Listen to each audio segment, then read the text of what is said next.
progress in Krishna consciousness as a grihastha. And we'll be dealing with many interesting facets. And the object of this talk will be how you can be in your grihastha life and detach yourself from all the attachments you have and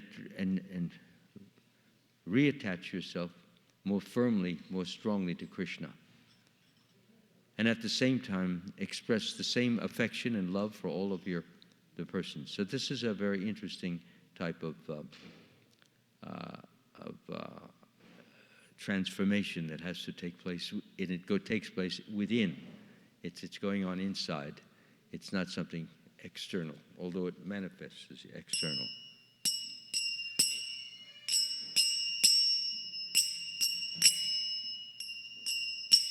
Jaya Radha Madhava Kunja Bihari Radha Madhava Kunja Bihari Jaya Radha Madhava Kunja Bihari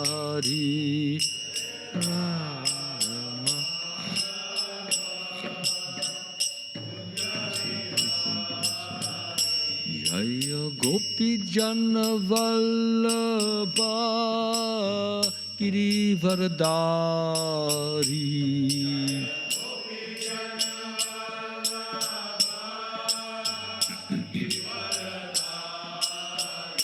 Jaya Gopi Jana Vallabha Girivardhari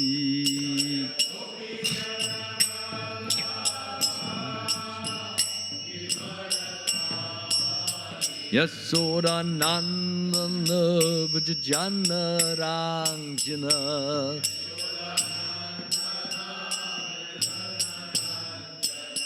Yasoda Nandana Vajjana Rangjana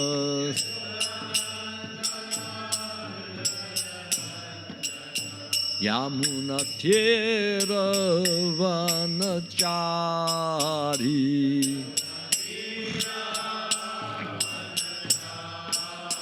Yamuna Tera Vanachari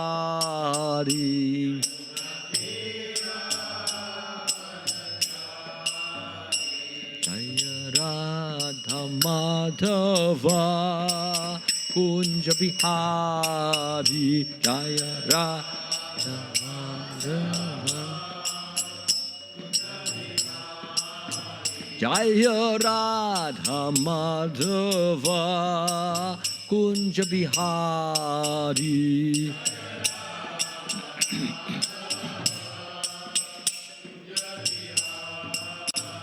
Jaya Gopi Jana Vallabha Girivardhari Gopi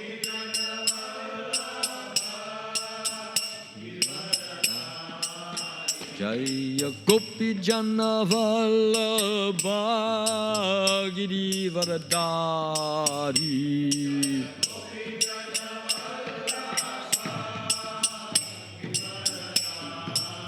Yasoda Nandana Vajjana Rangjana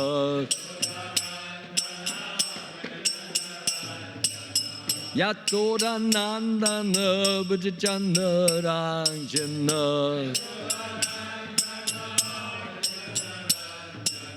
Yamuna Tera Vanachari Yamuna Tera Vanachari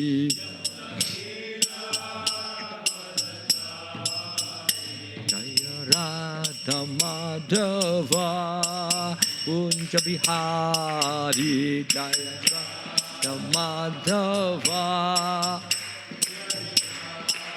Jaya Radha Madhava Kunja Bihari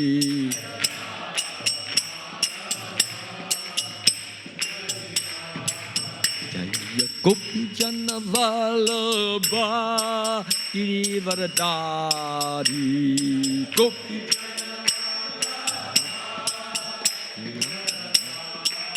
Jaya Gopi Jana Vallabha Girivaradari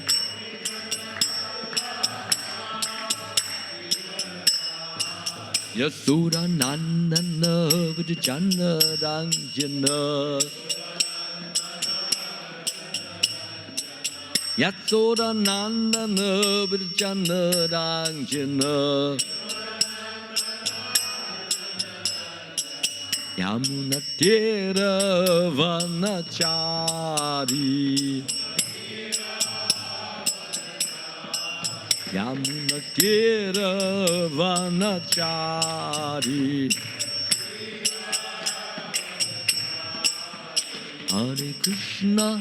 Hare Krishna Krishna Krishna Hare Hare Hare Rama Rama Rama Hare Hare Hare Krishna Krishna Krishna Hare Hare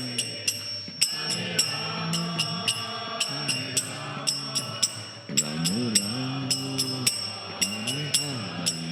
Hare Hare Hare Krishna Krishna Krishna Hare Hare Hare Rama Rama Rama Hare Hare Hare Krishna Krishna Krishna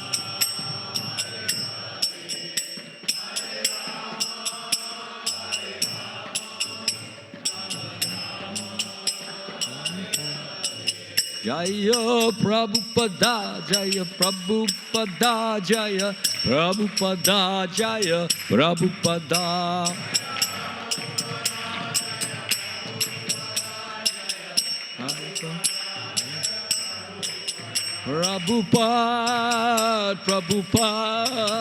Prabhupada Jaya Jaya Prabhupada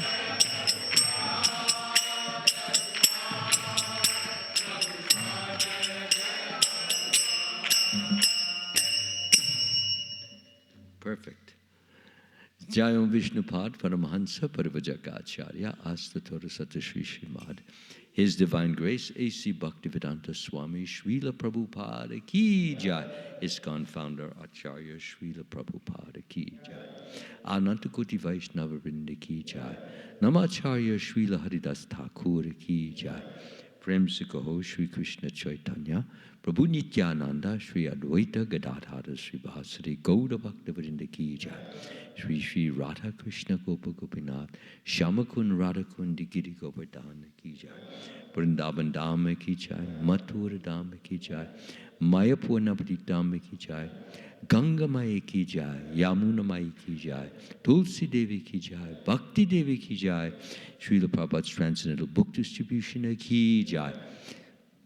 Harinama Sankirtana Ki Jai. Prasaram Distribution Ki Jai. All glories to the assembled devotees. All glories to the assembled devotees.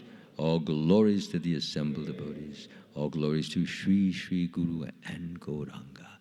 Namo Vishnu Vadaya Krishna Pashtaya Bhutale. Namati Bhakti Vedanta Swami Te Namane. Namaste Saraswati Devim Gaudavani Pacharane. Nidavishesha Shun Paschitya Desha Tarane.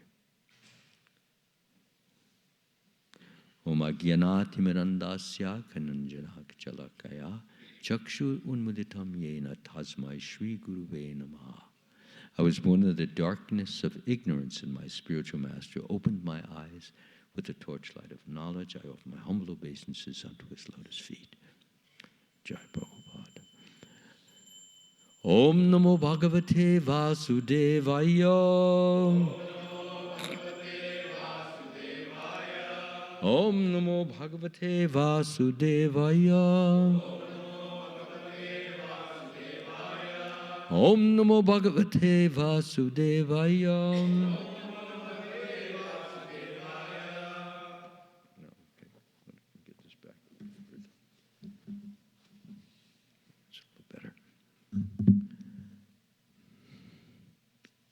So today, in pursuance of this very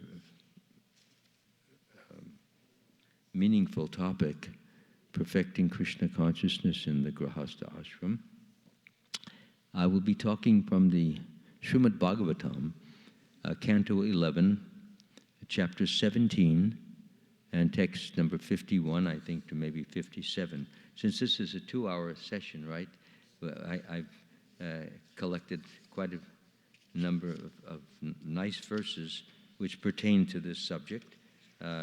It will go actually up until 58th verse for those of you who... I'm not going to be reading the Sanskrit, but I will read the translation and purports and comment on each one of these. And perhaps it might be useful for me, before going on to the next verses, to take some questions and answers right then and there, because by the time I get to the 58th verse, you'll forget what I said in the 51st verse. So that way we can take the questions as they come up. Excuse me.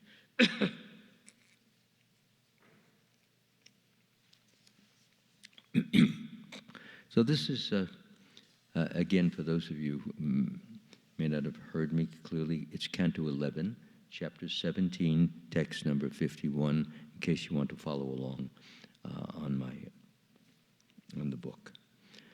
First translation: a householder should comfortably maintain his dependence either with money that comes of its own accord or with that gathered by honest execution of one's duties. According to one's means, one should perform sacrifices and other religious ceremonies. So please repeat: a householder should comfortably maintain his dependence either with money that comes of its own accord or with that gathered by honest execution of one's duties. According to one's means, one should perform sacrifices and other religious ceremonies. Purport by Srila Prabhupada, very small one. The Lord here describes the religious duties that are to be performed as far as possible, according to one's means and when there is opportunity. So that is a very good, although it's a short purport, but it's very meaningful, because sometimes when a person, a householder in particular here, sees all of the different things that have to be done and when they have to be done, it could become a little bit daunting, a little frightening.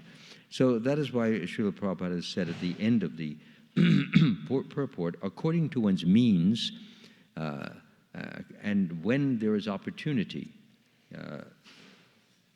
Sometimes a person may not even, he may be out of work, he may have not have a job, so therefore the means may have to, normally when he is working, he gives a certain amount of contribution, donations to the temple for different projects.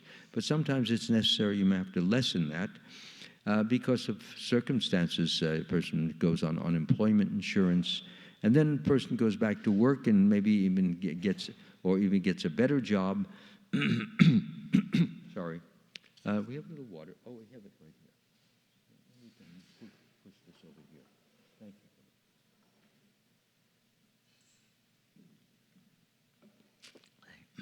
you. If he gets a better job, then he can give more.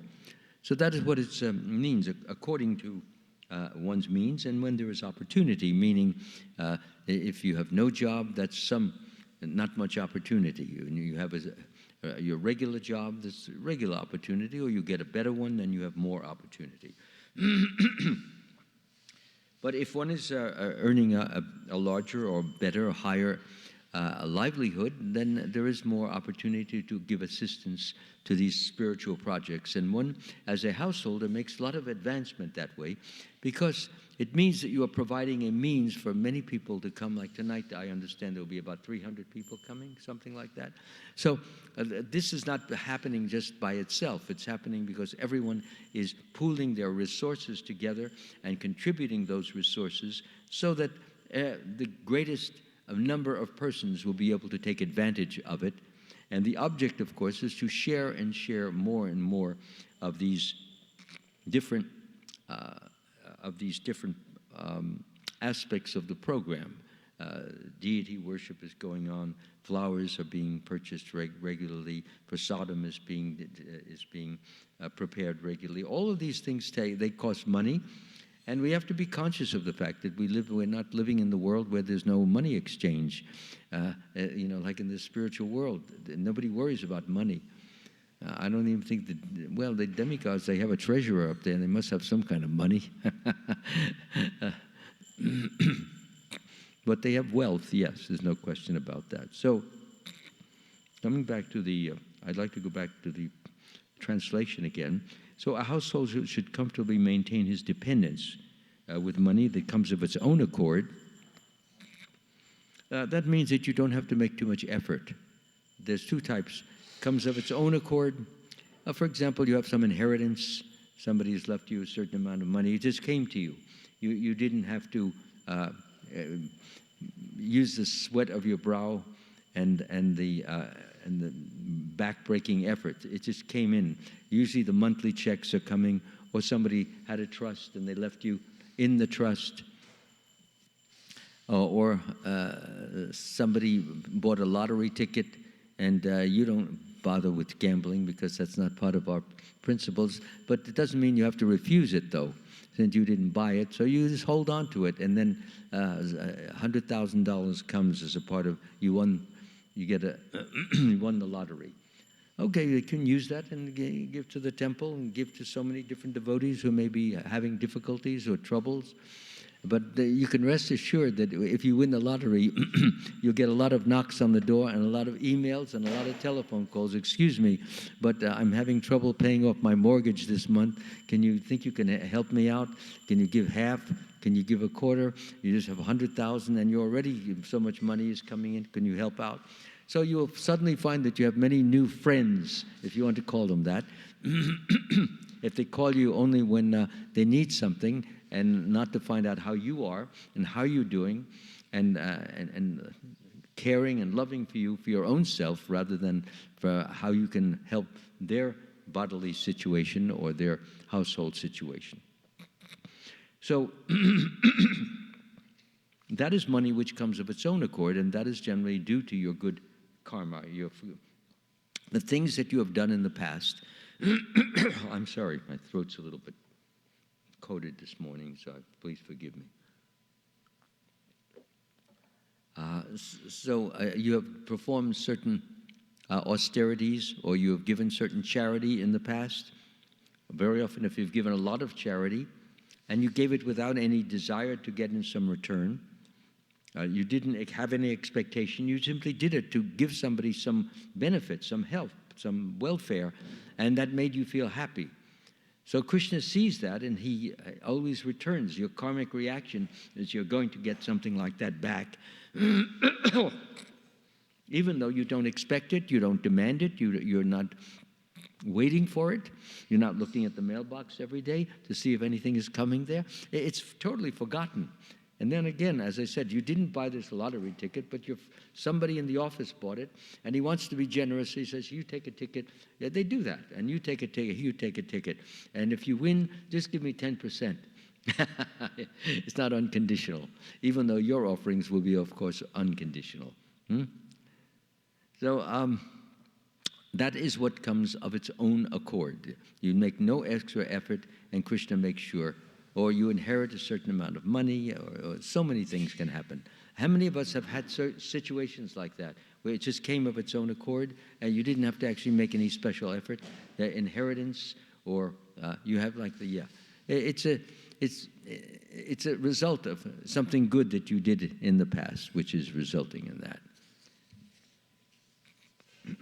Some devotees, I know one devotee back in 1976, his parents, they were writers for Time magazine, and they did quite well. But Time magazine has millions of subscribers. And so his parents died in an airplane crash. So he inherited a substantial sum of money, and that was the end of his Krishna consciousness. He was not fixed up, and the result is he wanted to just use it to get a big house and engage in more sense pleasure and more partying, and that was it.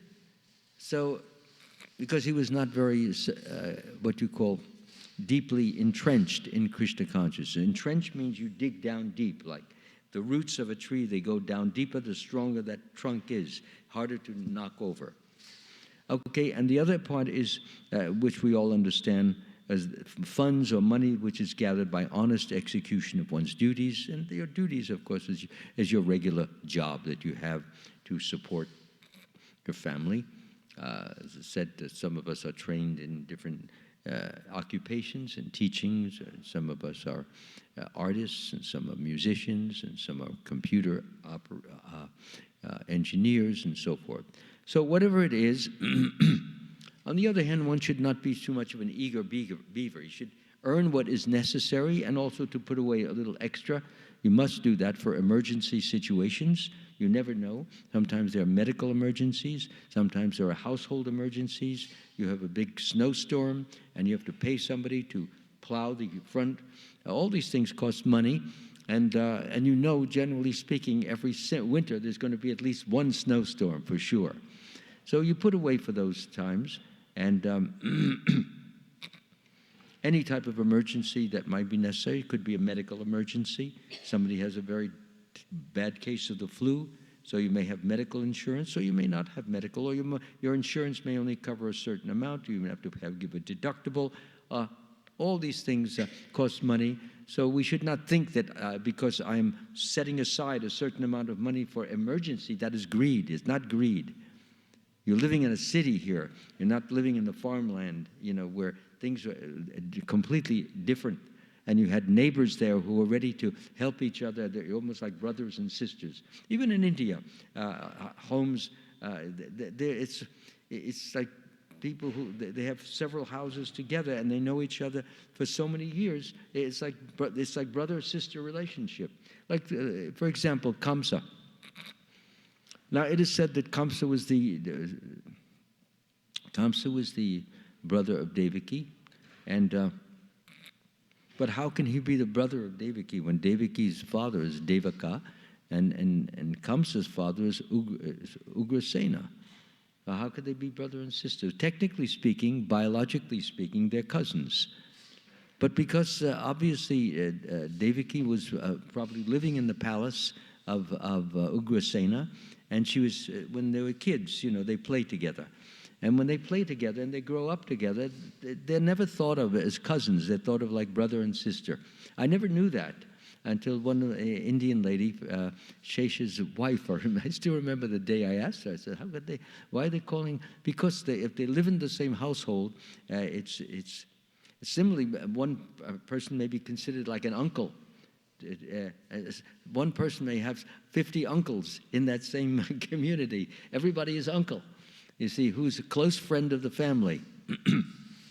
So, therefore, it gives us also a sense of closeness, a sense of nearness, a sense of togetherness, and everybody feels like a part of the same family, as opposed to, like nowadays, especially in America, this family's here, this family's here, big fences, make sure don't get too close, and make sure that if you're doing your barbecue, get the smoke blowing the other way. Nobody wants to smell all that the steak and meat burning. Fortunately, if you have some neighbors who are devotees, you're in good shape. You're good luck. Okay. Any questions on this particular verse? It's pretty self-evident and self-explanatory, I should say. No? Okay, we'll go on to verse number 52. Translation. A householder taking care of many dependent family members should not become materially attached to them, nor should he become mentally unbalanced, considering himself to be the Lord. An intelligent householder should see that all possible future happiness, just like that he has already experienced, is temporary. But generally, we know it's temporary, but we act as if it's permanent. And that has to be that discrepancy has to be overcome. So, purport, let's do the translation together. A householder taking care of many dependent family members should not become materially attached to them, nor should he become mentally unbalanced, considering himself to be the Lord. This is what is being called mentally unbalanced, which means everybody in the whole world. Yeah, Prabhupada said, the world is full of crazies and lazies. So, yeah, he said the crazies because they're thinking, sorry, it's a rough morning for me.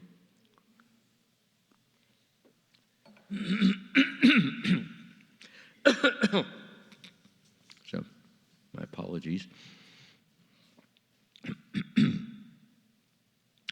Yes, so Srila Prabhupada said the whole world is crazy. And because every man is thinking he's his wife's Lord, although she may address him as Lord, and every mother is thinking that she's the Lord of her children. He belongs to me, and he's mine, and he's a part of me, and this is all craziness, because your child only belongs to Krishna, and you're the caretaker. You're taking care of him for Krishna, because actually you didn't make him. You just engaged in sexual intercourse, and then as a result of a sperm uniting with an egg, the multiplication of cells took place. But who did the multiplication? Who's engineering that? And Krishna takes care of all that. And who created the whole genetic system, the gene system? Krishna. And the chromosomes? Krishna. So we didn't do any of that. So he is responsible for the putting together of the child. So the child belongs to Krishna, and we're the caretaker or the custodian.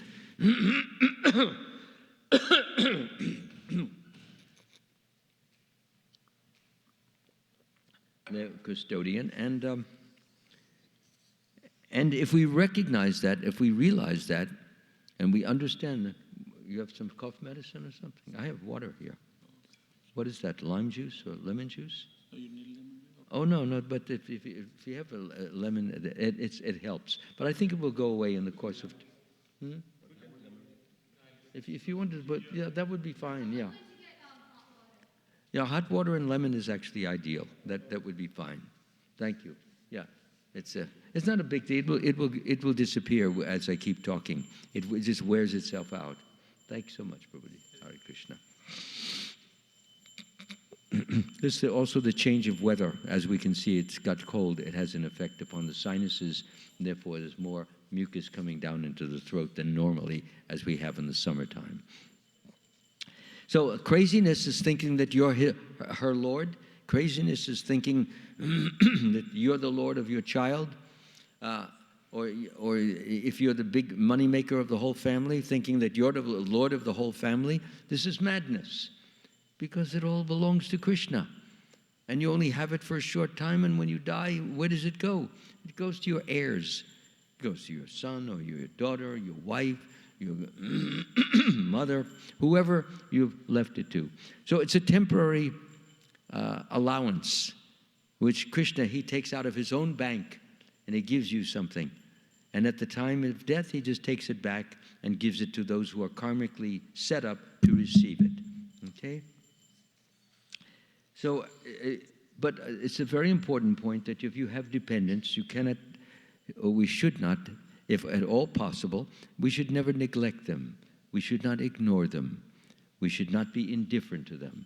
Dependents are dependents. It means they need you, and they can't shift for themselves immediately. If you have a son who he can't go to, he's 8 years old, 7, he can't walk out into the workforce and say, okay, I'm very smart, I can do arithmetic, I can do spelling, I won the spelling bee, and I also know geography, so please give me a job.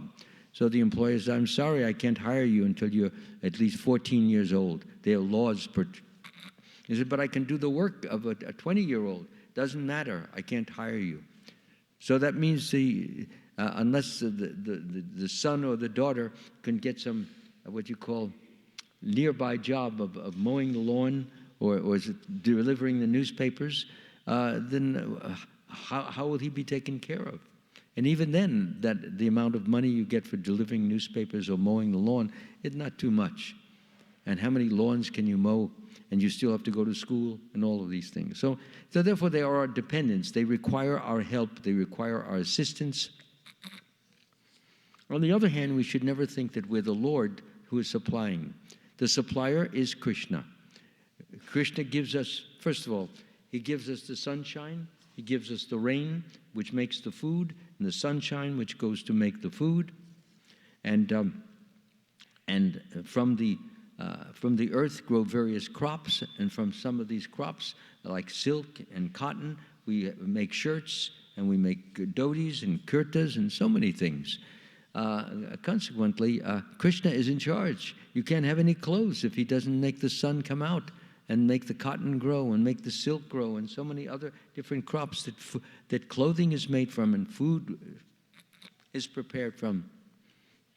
And in the wintertime, there are certain winter vegetables, which they are like beans. You can store them for a whole winter. Or apples, you can put them in a cold area. And you can. So Krishna has made provision for all of these things. And different types of grains, you can store them all through the winter. These fruits that we have, they can only last a few days. They're ripe, and then you have to eat them. If you don't eat them, they dry up, and that's the end of them. So therefore, we should avoid this point. That it's a nice phrase that Prabhupada has used here, mentally unbalanced. We should be balanced and understand that we have dependence. Now, it is mentioned in the Srimad Bhagavatam, if I can remember that very nice verse, that a person who has dependence, who are people depending upon him, should not become a spiritual master. He should not become a father or a husband. He should not become a mother, and should not become a worshipable demigod or any of these things. If you have dependents and you cannot liberate them.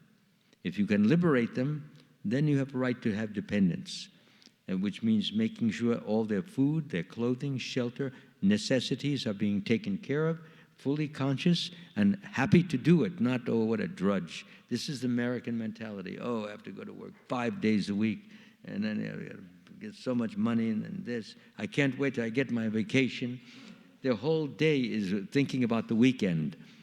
A person who performs karma yoga, he's very happy because he's doing the work for Krishna. He's serving Krishna, and he gives the results of his work, whether it's maybe he have food, whether it's money, whether it's good words, or whatever it is, he offers it to Krishna. So he's happy.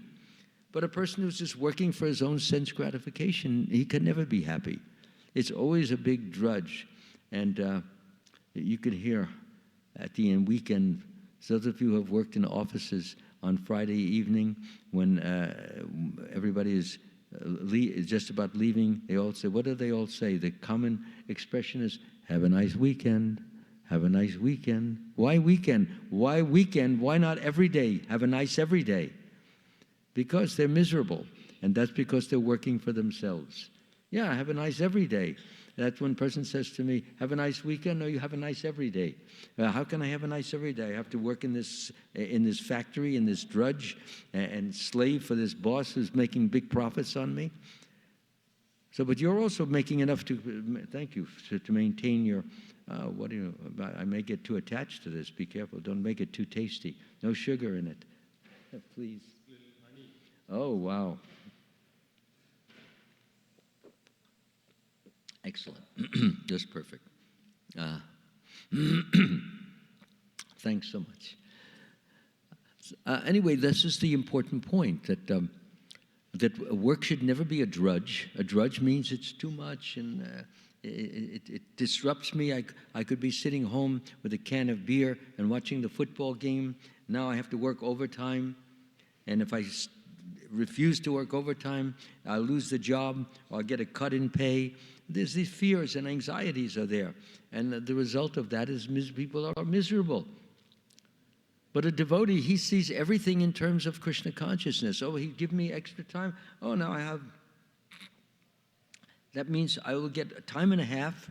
And if I can go even an extra 2 hours, maybe I get double time. So now I have more money to give. My son's birthday is coming, or my daughter's birthday is coming. So I was going to buy her a nice sari. Now I can get her a nicer one, which is a little silk and with a very nice design on it. Whereas before I couldn't afford it, but now he's giving me double time. So everything is seen in terms of a blessing, a benefit, something to be utilized in Krishna consciousness to make somebody happy, not always me, I. You see, I want to sit back, my can of beer in one hand and a can of soda in another hand, and the football game going on, and when the home team is winning, yay, and the home team is losing, it's terrible. And sometimes on Monday night you say ABC, all the guys, they get together, 6, 7, 8 of them. It's, they call it guy night.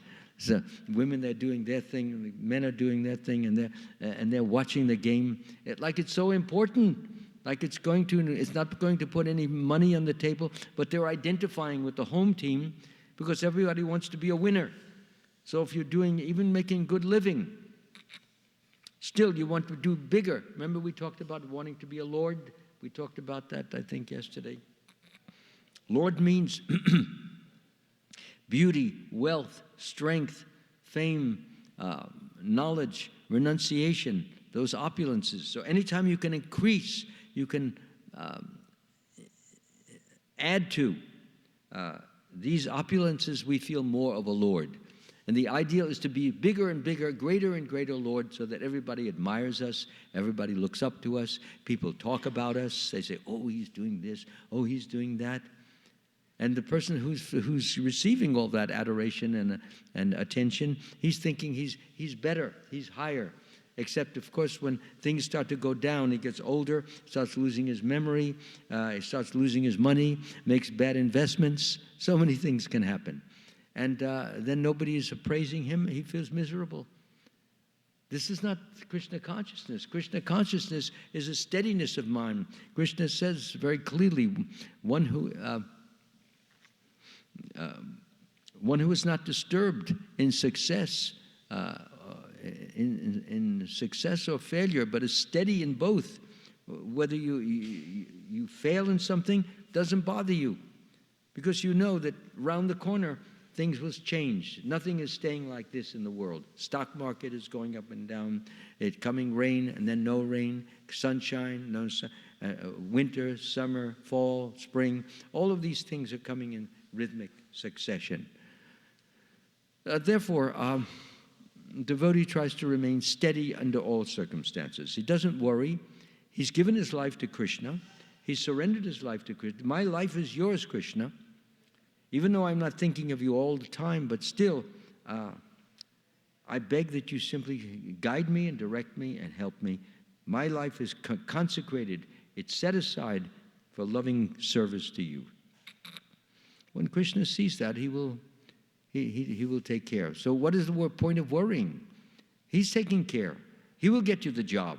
He knows where the job is. He knows how to guide you there. Sometimes a person may need a particular job, he lost it, and he's driving to some particular employment office to fill out or give his resume, but he's thinking about it, and then he makes a wrong turn, and he goes down a different street, and as he's driving, and then he realizes it, and he stops the car, and he sees that employees wanted on a sign in a building. So I said, well, I'm here now, so maybe I can go there, and later on, after this, I can go to the next spot. So that just happens to be that employer is desperate. They need something now because they got an order which has to be filled within a few days, and if they don't have enough employees to do the job now, then he loses the account. So you come in, you say, well, you're hired. You're hired. You didn't even ask for the job. Don't you want my resume? I can look by your face. You're intelligent. Come on, get to work. We need you on that assembly line down at the end. Please, the foreman will tell you exactly what you have to do. But how much money do you need? it becomes what you call an employee's market, which is rare. But it happens. It may happen, especially on the farmlands. You got crops, they ripen. If you don't have people to harvest them, to take them, pick the peaches and the plums, and they go bad on that, and then you lose all that money. So the point I'm trying to bring is Krishna made that nice arrangement for you. Instead of, you didn't even have to fill out anything. I have had many situations come just like that. You plan to do one thing, but Krishna has a bigger and a better plan for you. So we should remain peaceful, even if it seems like Krishna is not making any changes, not making any improvements for me. Nonetheless, to stay peaceful and depend upon Krishna, have faith in him, and also talk to Krishna. I am depending totally on you. If you want me to be poor, if that's your goal, then I have to accept that. I will make the effort to take care of my dependence, but it's for you to fulfill it, and that's my point. Krishna is the one who does all the fulfilling. He makes sure that the proper people you meet and you connect with, and that things go well. This is generally for a devotee. So, getting back, so I finished the unbalanced, considering himself to be the Lord. An intelligent householder should see that all possible future happiness, just like that which he has already experienced.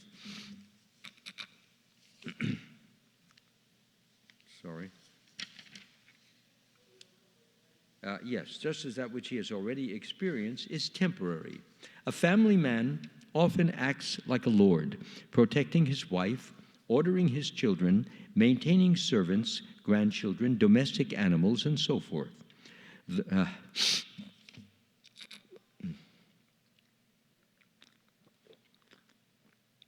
Perfect. The words na pramadyet kumobye api indicate that although one acts like a little lord surrounded by his family, servants, friends, one should not, through false pride, become mentally unbalanced. Now, Prabhupada is defining what he means by mentally unbalanced. False pride means you think you're important, think you're so great, think you're so important. They're all depending upon me. They're not depending on you. You die, they will go on through their good karma. Their good karma is carrying them, or their bad karma will carry them. And you are their good karma if you are providing for them. So no one should feel, no one should think, it's me, I'm the one they need. This is madness. Okay, please offer obeisances. Hare Krishna, Hare Krishna, Krishna Krishna, Hare Hare. Rama Rama, Rama Rama, Hare Hare. Namo Vishnu Padaya Krishna Prasthaya Bhutale Srimati Bhakti Vedanta Swami. Shri Shri Radha Krishna ki. Shri Shri Gauranitai ki. Shri Shri Jagannath Baladev Lady Subhadra ki. Wonderful. We have the Lord listening now. So, I just explained what Prabhupada means when he says mentally unbalanced. It means false pride. We know from the very interesting example, one of the great demigods, he became mentally unbalanced when Krishna wanted the Indra Yajna. He wanted it stopped and canceled, and he wanted to substitute for that a sacrifice for Govardhan Hill and the Brahmins. This is what he wanted. So Indra, he's thinking that, wait a minute, who is this? He forgot who that boy is, that his master. He's looking, and they're listening, these grown-ups listening to this 7-year-old boy. Of course, Krishna was always right in everything, and Krishna did a lot of miraculous things. Why shouldn't they? Anybody who could do what he did, he was able to kill Putana, he was able to kill Trinarvata, and a few other demons that have been trying to upset the Krishna, because they were all servants of Kamsa. So anyway, the point that I was just about to make is that Just 1 second.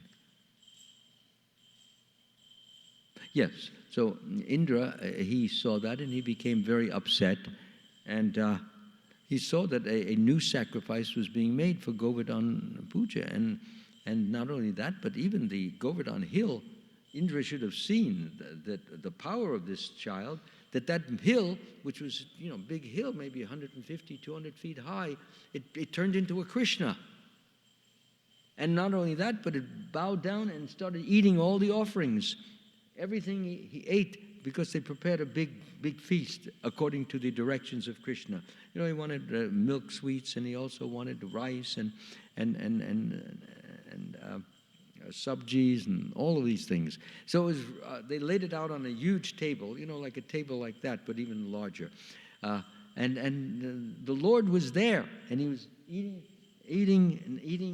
Everybody was looking in amazement and chanting. And then finally, after the Lord was fully satisfied, he licked his lips, and washed his hands, and then he turned back into the mountain. It was just Govardhan. So at that time, Indra should have had a little more sense, but he was so proud. He was saying, that's nothing. That's nothing, you see. He's just a talkative little boy, he said, and he should be punished. In fact, all these residents of Vrindavan, they must be punished for ignoring me, neglecting me, remaining indifferent to me, when I'm the one providing all the rain. They need me. This is what is being talked about, mentally unbalanced. Okay? So what did he do? He wanted to punish them. He's going to punish the Lord of the Universe. He totally mad, forgot the position of Krishna. That's your boss right there. But he looked so beautiful. He looked so cute and so lovable and adorable and so beautiful. So you don't think, he's running the whole universe. He gave you your job, but you don't think like that this is your boss. Because Krishna is a good actor.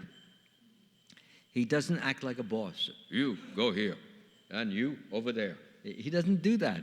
He just plays like a frolicsome, playful child. He steals butter. What boss goes around stealing people's butter?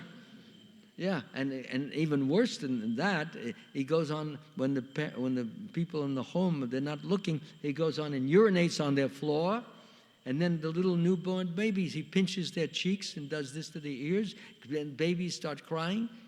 And so all the different parents, they go and they make a big complaint. All the mothers, they went to Mother Yashoda, and they said, your son, he's out of control, and you have to control him, because he's not acting like a proper child. He's acting like a disobedient, and he'll grow up to be a criminal if you keep him. He made all the moral laws, and he's going to be a criminal, you see. And that's what's so funny about it.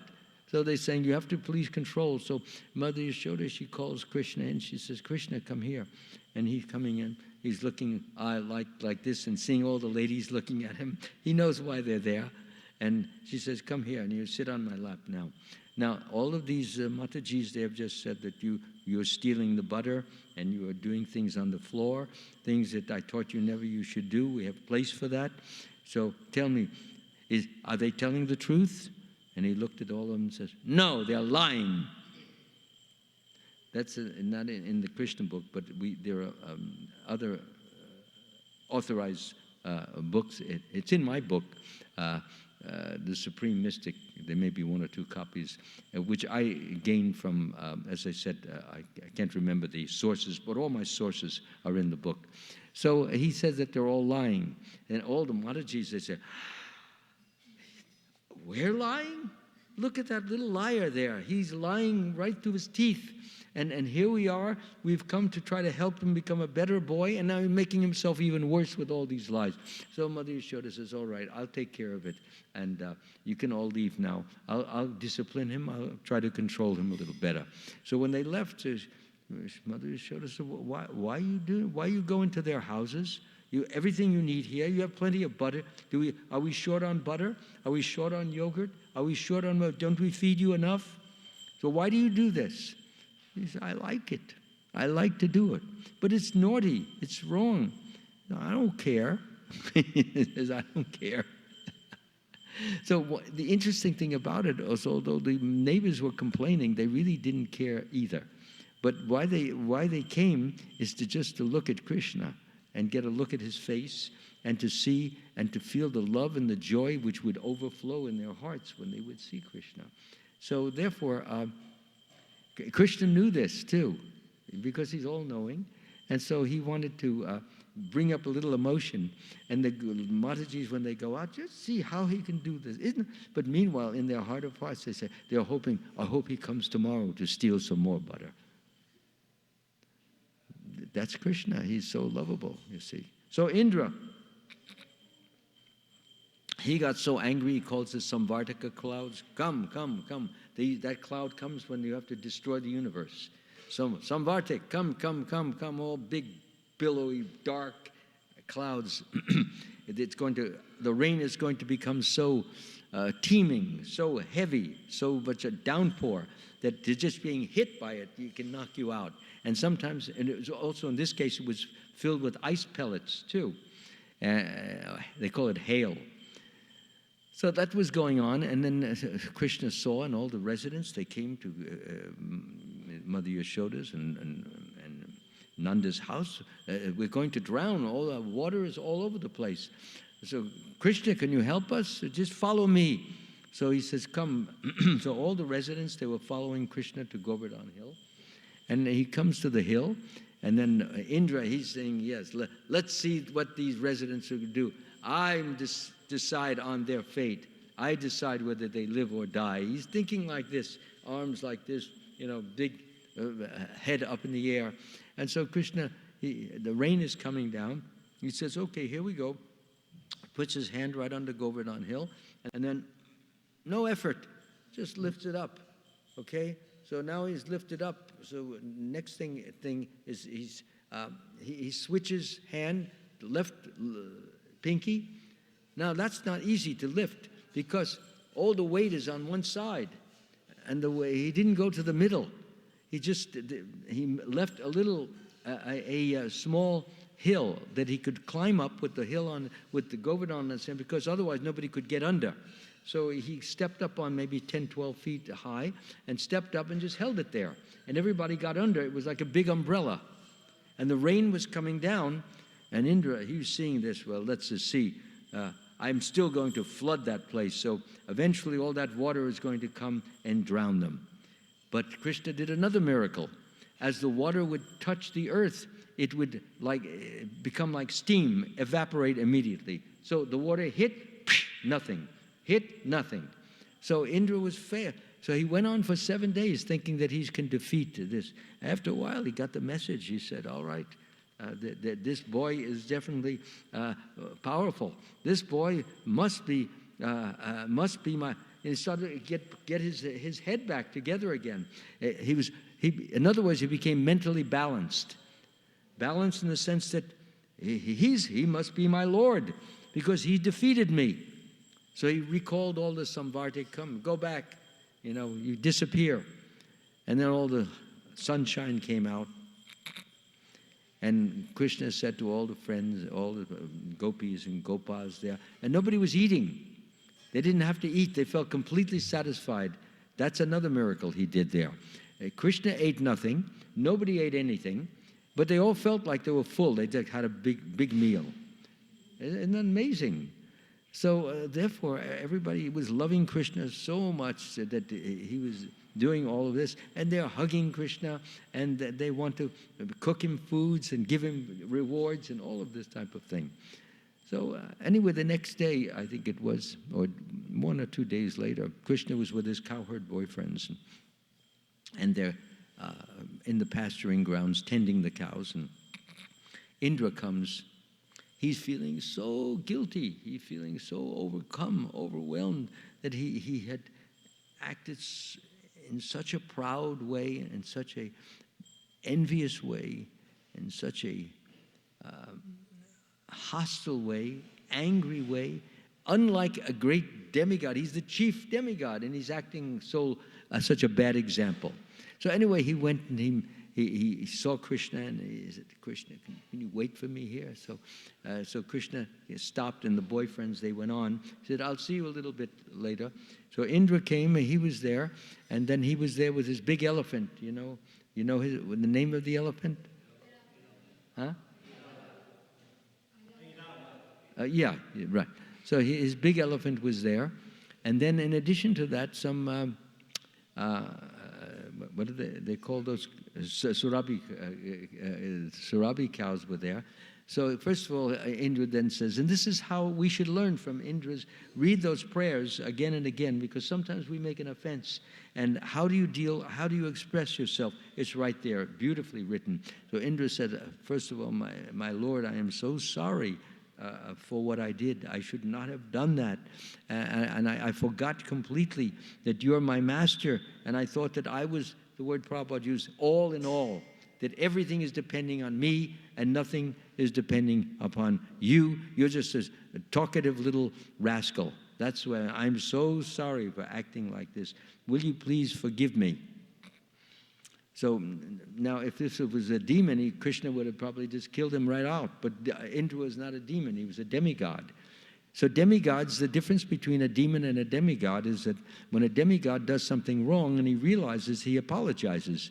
And then and he apologizes from the heart, and he learns something from the experience.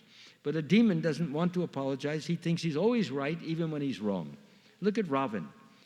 So many times he was told by Vibhishan, you should give Sita back and avoid all the trouble and the problems that are going to come. So many people are going to die. This kingdom will be completely destroyed. Please give her back. It is unethical, it is immoral what you have done. And besides, she doesn't love you. But he's thinking, yes, but I'll make her love her because there's nobody more beautiful, more handsome. Look at me, I've got 10 heads. How can she resist me? 10 beautiful heads. So he's thinking like that no one is beautiful or good as him. So anyway, he refuses. He wants to fight for something not right, but wrong. And even though Sita is not yielding, she's saying, what, you're acting like a child. I will never yield to you. I would rather die than your hand should even touch me. So the important point was that he was so egotistical. He was so puffed up that he thought he could surely persuade Sita to want him more than Ram. Because look, I have a big kingdom. I have so many jewels. I have so many diamonds. I have so many pearls. I have so many palaces. I will give you all. I will make you my chief queen. How can you? It's an offer that you cannot refuse. She says, keep it. I don't want it. And I don't want you either. You're acting like a little stupid child wanting some toy that you can't get. And I'm not your toy. And I never will be. Okay, I would rather die. So he got angry. He says, if you don't yield to me within 1 year's time, I will have your liver for breakfast. She was not afraid. She says, I don't care what you do to me as long as I will not yield. Now, the only reason he did not take possession of her, as he might normally do, a person, his power and strength, is that he was under a curse by his half-brother. Who's the treasurer of the demigod is who? Kuvera. So there was a big, I won't go into that pastime, but Kuvera saw that he had, that Ravan had raped some, I think her name was Vedavati. Vedavati was raped, and he got very upset, Kuvera, and he says, you do that one more time and you will just die instantly. Your head will just blow up. So Kuvera had the power to give that kind of curse. And so therefore he didn't want to touch Sita because then his head would have blown and he would never, so he wanted to convince her and also have the, anyway, the point of the whole point is that, again, coming back to Indra, how he showed how he was sorry. He said, please allow me to do a abhishek. So Krishna took off his shirt pardon? Aravata, yes, he came and he had filled up his trunk with Ganga water. So he poured all that Ganga water on Krishna's body. And then Surabi, she after that, then more, she washed him with the milk. And then again, more Ganga water to wash him. And then Indra had some fresh clothes prepared for him. He put on new clothes. And so he, in other words, he offered worship, and he offered it truly with his heart. And he again begged forgiveness. And Krishna said, I forgive you, and that is because I know you are sincere and genuine. The demigods are, but they forget themselves due to the power that I give them. Don't become prideful, become prideless. And if you become prideless, then what will happen is that you will rule your kingdom. Remember the name of his kingdom of Indra and the, I forgot the name it has a, you know it? Amaravati. Thank you. I'm glad you're up on those things. So yeah, Amaravati. So you rule your kingdom and rule with reason, with understanding, and with devotion, and try to be a better example. So therefore, we see a very good example of when we make a mistake. Sometimes you'll make a mistake in your own home, in your household. You say something wrong to your wife, which you should not have said. So you have to apologize. You should not think, well, I'm the Lord, I'm the moneymaker. Because nowadays, women, they can become one moneymaker also. And sometimes they even do better than the men, sometimes. So nobody should even think like that. One should think, I have offended someone, a Vaishnavi, and I've caused trouble in her heart, and let me try to rectify that so that we can have a wholesome, harmonious, peaceful relationship, and we can raise our children in that type of an environment. And that's the way it should be done, and then everything's forgiven. And when a person asks for forgiveness, and it is done genuinely, and it's done sincerely and soberly, then a person should be forgiven. Sometimes persons say, and I've seen this many times, well, I'm sorry, I shouldn't have, but they're not sorry. They do the same thing the next day or 2 weeks later. They like to say it so that they can be thought of as being very courteous. I'm sorry, but you're not sorry. When a person, I can see that he's really not sorry, I say, are you really sorry? So I say, well, of course I'm sorry. Are you really sorry? So he's saying, well, why would I not? Well, I can tell by the tone of your voice, you're really not sorry. And you're going to do it again. Okay, tell me what penance you're going to do to show that you really are sorry. Well, I wasn't thinking of doing any penance. Well, I wasn't thinking of giving you forgiveness either. So the person says, well, what should I do? Well, maybe you can fast a day. Maybe you can give up your halava for 1 week. Or maybe you can stop the sweet rice for 2 weeks. Maybe you can go and buy a nice gift for Rukmini Dwarkadish. Something to lower your bank account. Take $1,000 out and buy them something beautiful. Some nice necklace. Maybe some gold rings. Says, but I was saving, for my son's college. Well, what's more important, forgiveness or your son's college? Besides, your son may never even get to college if you maintain that attitude. Oh, okay, I understand. So therefore, he takes the $1,000 and he realizes. Therefore, that's what I'm talking about.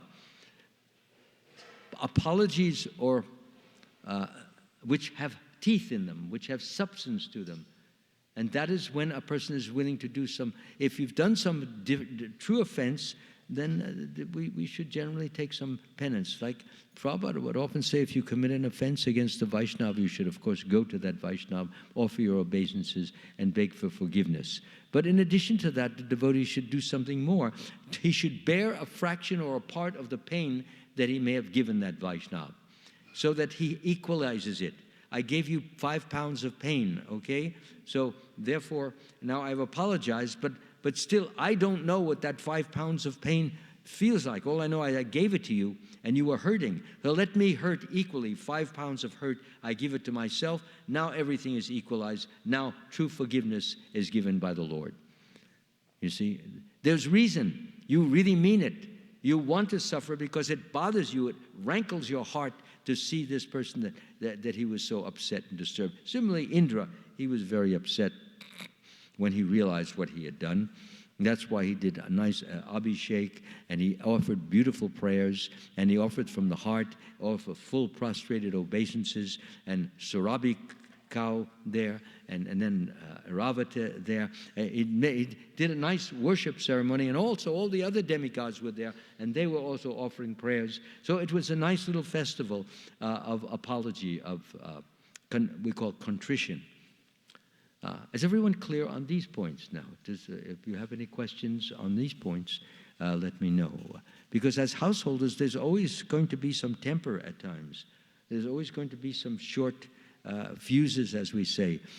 Sometimes there's some pressure. There's some stress. You need to get something fast.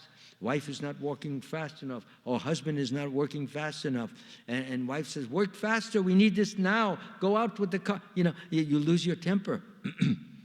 And really, there was no necessity for that. All one has to say is, I understand that he may be moving a little slower than for you, but maybe that's all he can do. Maybe his ankle is bothering him. Maybe the neck is bothering, and not telling so many things. Better to say in a patient, firm way, please, we need this now. Thank you, rather than go, and then everybody gets upset. Even the children are upset. They're hearing mommy and daddy are screaming at one another. So this should not happen. It should never have to happen. Act peacefully to one another. And but if by chance you act injudiciously, improperly, then apologies are in order. And no one should feel superior that he can't apologize. I don't need to. I'm making so much money, or I'm bringing so much prestige to this household. I'm going to leave so much fortune. Forget all that. Main thing is, how is the heart of the wife or the husband? How is the heart of the children? And how are they taking? If the children are upset, then they go to school and they're worried all about how mommy and daddy, they have such conflict and arguments. When I was young, I used to hate the weekends. The weekends were I prayed that they never came. Because on the weekends, that's when my mother would get on my father's case. And she wouldn't just tell him, why didn't you? She would literally scream. She would scream at him. And I couldn't stand it. I would run out of the house. And then when I would come back, I'd open the door to see if the screaming is still going on. Finally, they'd run out of gas. My mother, so much voice, and then there's no voice left after all that screaming. So finally I would come back and find. So mother father gave mother $5 more allowance in order to buy some new, whatever it was that she needed. The screaming finally got to his ears. His eardrums almost broke, so he had to give her extra $5 allowance, so I like that. So I could not bear and stand to hear all those things. And maybe that's why you're thinking I'm a sannyasi now. That's not the reason, believe me. Some people, you're thinking now, and I can see why he had a terrible home life. He doesn't know what a good home life is. My mother became completely changed when I got into yoga. She became a devotee. She chanted japa, so I knew what a good mother is. And my father also, he was always mellow. As loud as my mother would scream, the softer his voice would come. He had good control over his speech, really good. He was a professional. He was an accountant. So, but my mother hated that the louder she got and the softer he'd become. It rankled her completely. So finally, she just ran out of gas, and he said, okay, don't worry, I'll give you extra $5, don't worry. But no, I had to actually, that was early household life when my father was not making much money. But later on, he made more, and he gave more, and my mother became much more kinder and sweeter and less angry to me. She would act angry to me when there was no reason to be angry. That's the worst thing you can do to a child. You act angry to a child, and he didn't do anything wrong. So, coming back now to finish this. So there are no questions on this point, okay? Yeah, nobody? Okay. There's a question? Yes, please. Go ahead, yeah. You mentioned that, one should understand, the children does not belong to you, but by the Lord. Yes. Similarly, other children also belong to the Lord. But I see most of the cases, the conflict happens between parents because of children. Because they love their children more, not the same level to other children. They love them what? They have Sure, that's natural. It's not to the other children. Sometimes they support their children even though they mistake and things like that. Yeah. So, like how to develop now a vision where we treat every children equally. Well, it should be treated not necessarily equally, but definitely fairly. Yeah, see, fairly in the sense you can never treat somebody else's child with the same amount of affection that you have, because he's your child, he comes from you, and you're nurturing him, you're loving him, you're seeing him every day, and you feel strong responsibility and attachment. So, but your question is well taken. The question is, again, you should see your child as belonging to Krishna, but you also have some responsibility to your child, and that is you must give him more affection than you would give to any other child, because they're not your child. A child must be given a certain amount of affection from the parents that enables them to grow up in a normal, healthy way, not, as I say, unbalanced. Even Arjuna said, if we have this war, there's so many women will become widows, and therefore they will be looking for husbands or lovers, and they will have children out of wedlock, and then the children will grow up without a father, and then they will have no direction, they will have no one to look up to, and the traditions of the family will become lost, and what will happen is that more of this unbalanced, crazy living will take place. Arjuna was concerned, but what he was saying was true, but it was not really a genuine argument. The real point was he didn't want to harm his grandfather, his teacher, his cousins. He was too attached to them, at least by Krishna's will. Normally he would not be, but Krishna's will, he was doing that. So therefore you can, now if your child has done some wrong, and the other child, the parent is coming and says, well, your child he threw some mud at my child's face, and like that, and then you say that your child said that, well, he kicked some mud on my feet.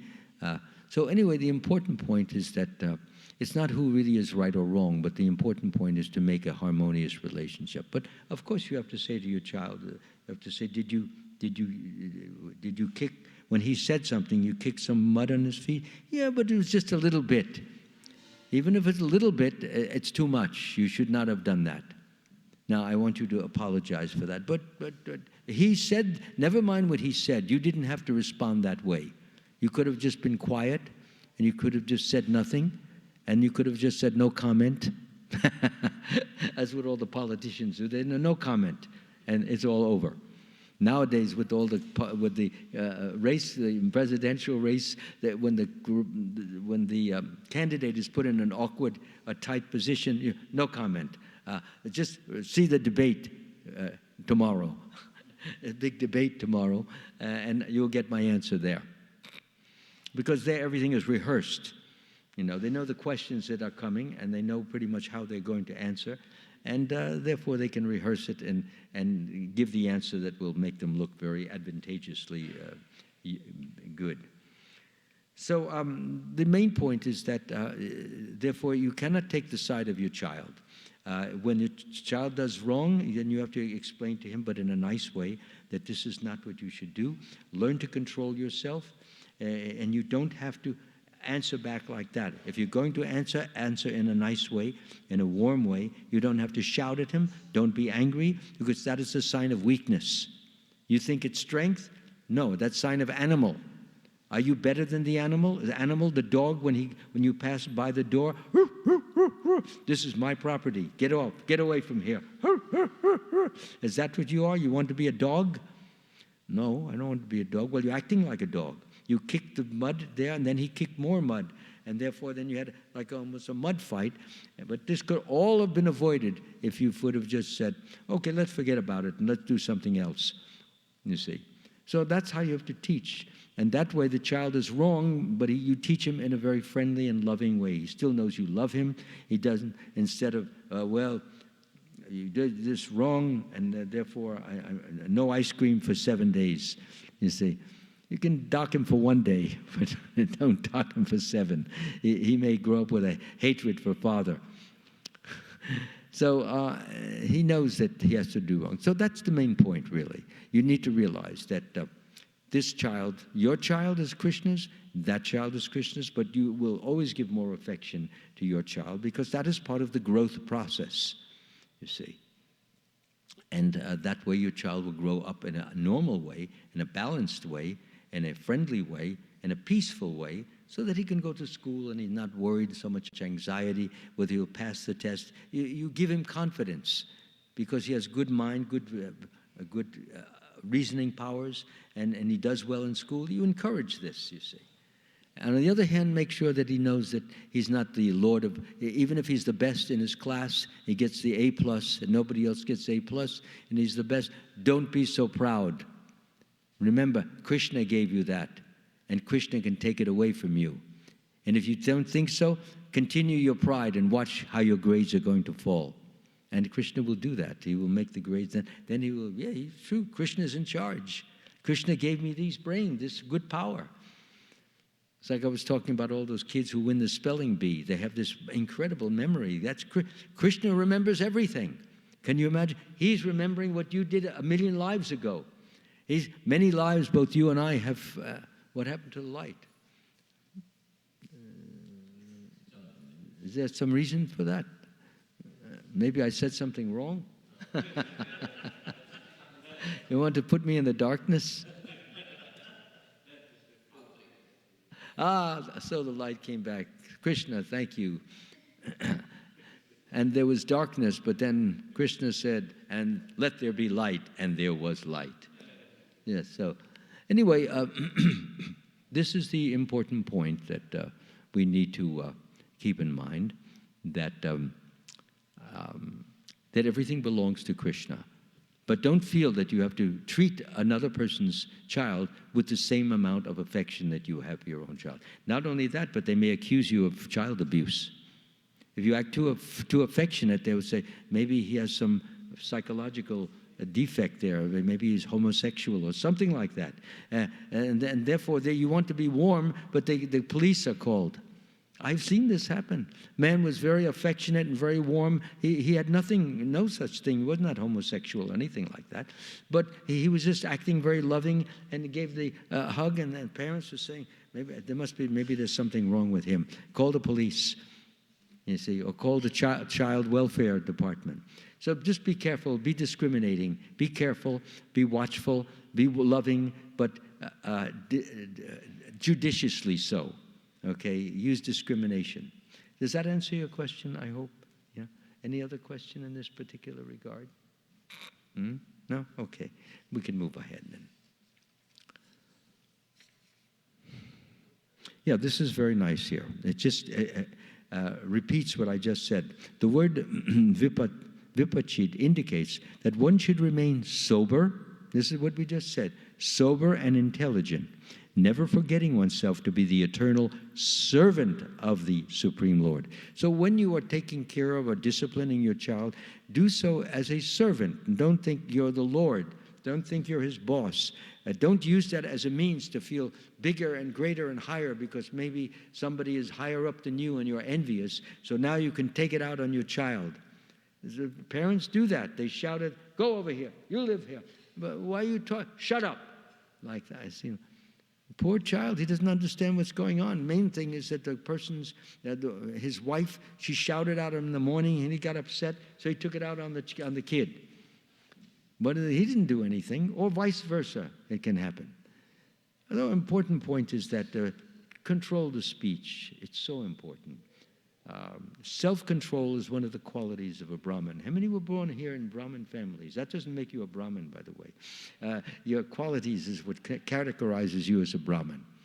Narada Muni said, yes, if you have been born in a Sudra caste, but you have all the qualities of a Brahmin, then you should be regarded as what you are manifesting, how you are behaving, not what you have been born into.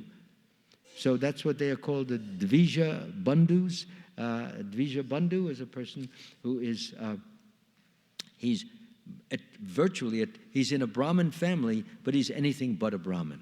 And he's thinking all the things that he shouldn't be thinking. I'm Brahmin, I'm better, I'm higher, you have to salute me, don't walk on don't walk on my shadow because you'll contaminate me, and don't drink at the same fountain because I don't want your sputum on that fountain, and stay away from me. Don't use the same bath. This is all false.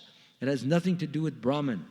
But originally it had a definite meaning, and there was a reason for it, because there is such a thing as keeping things in a pure state. And if a person is acting truly like a Sudra, he's dirty and he's filthy, doesn't take bath, he smells and so forth, then yes, he should be, what do they call that, set aside. He should not be mixed.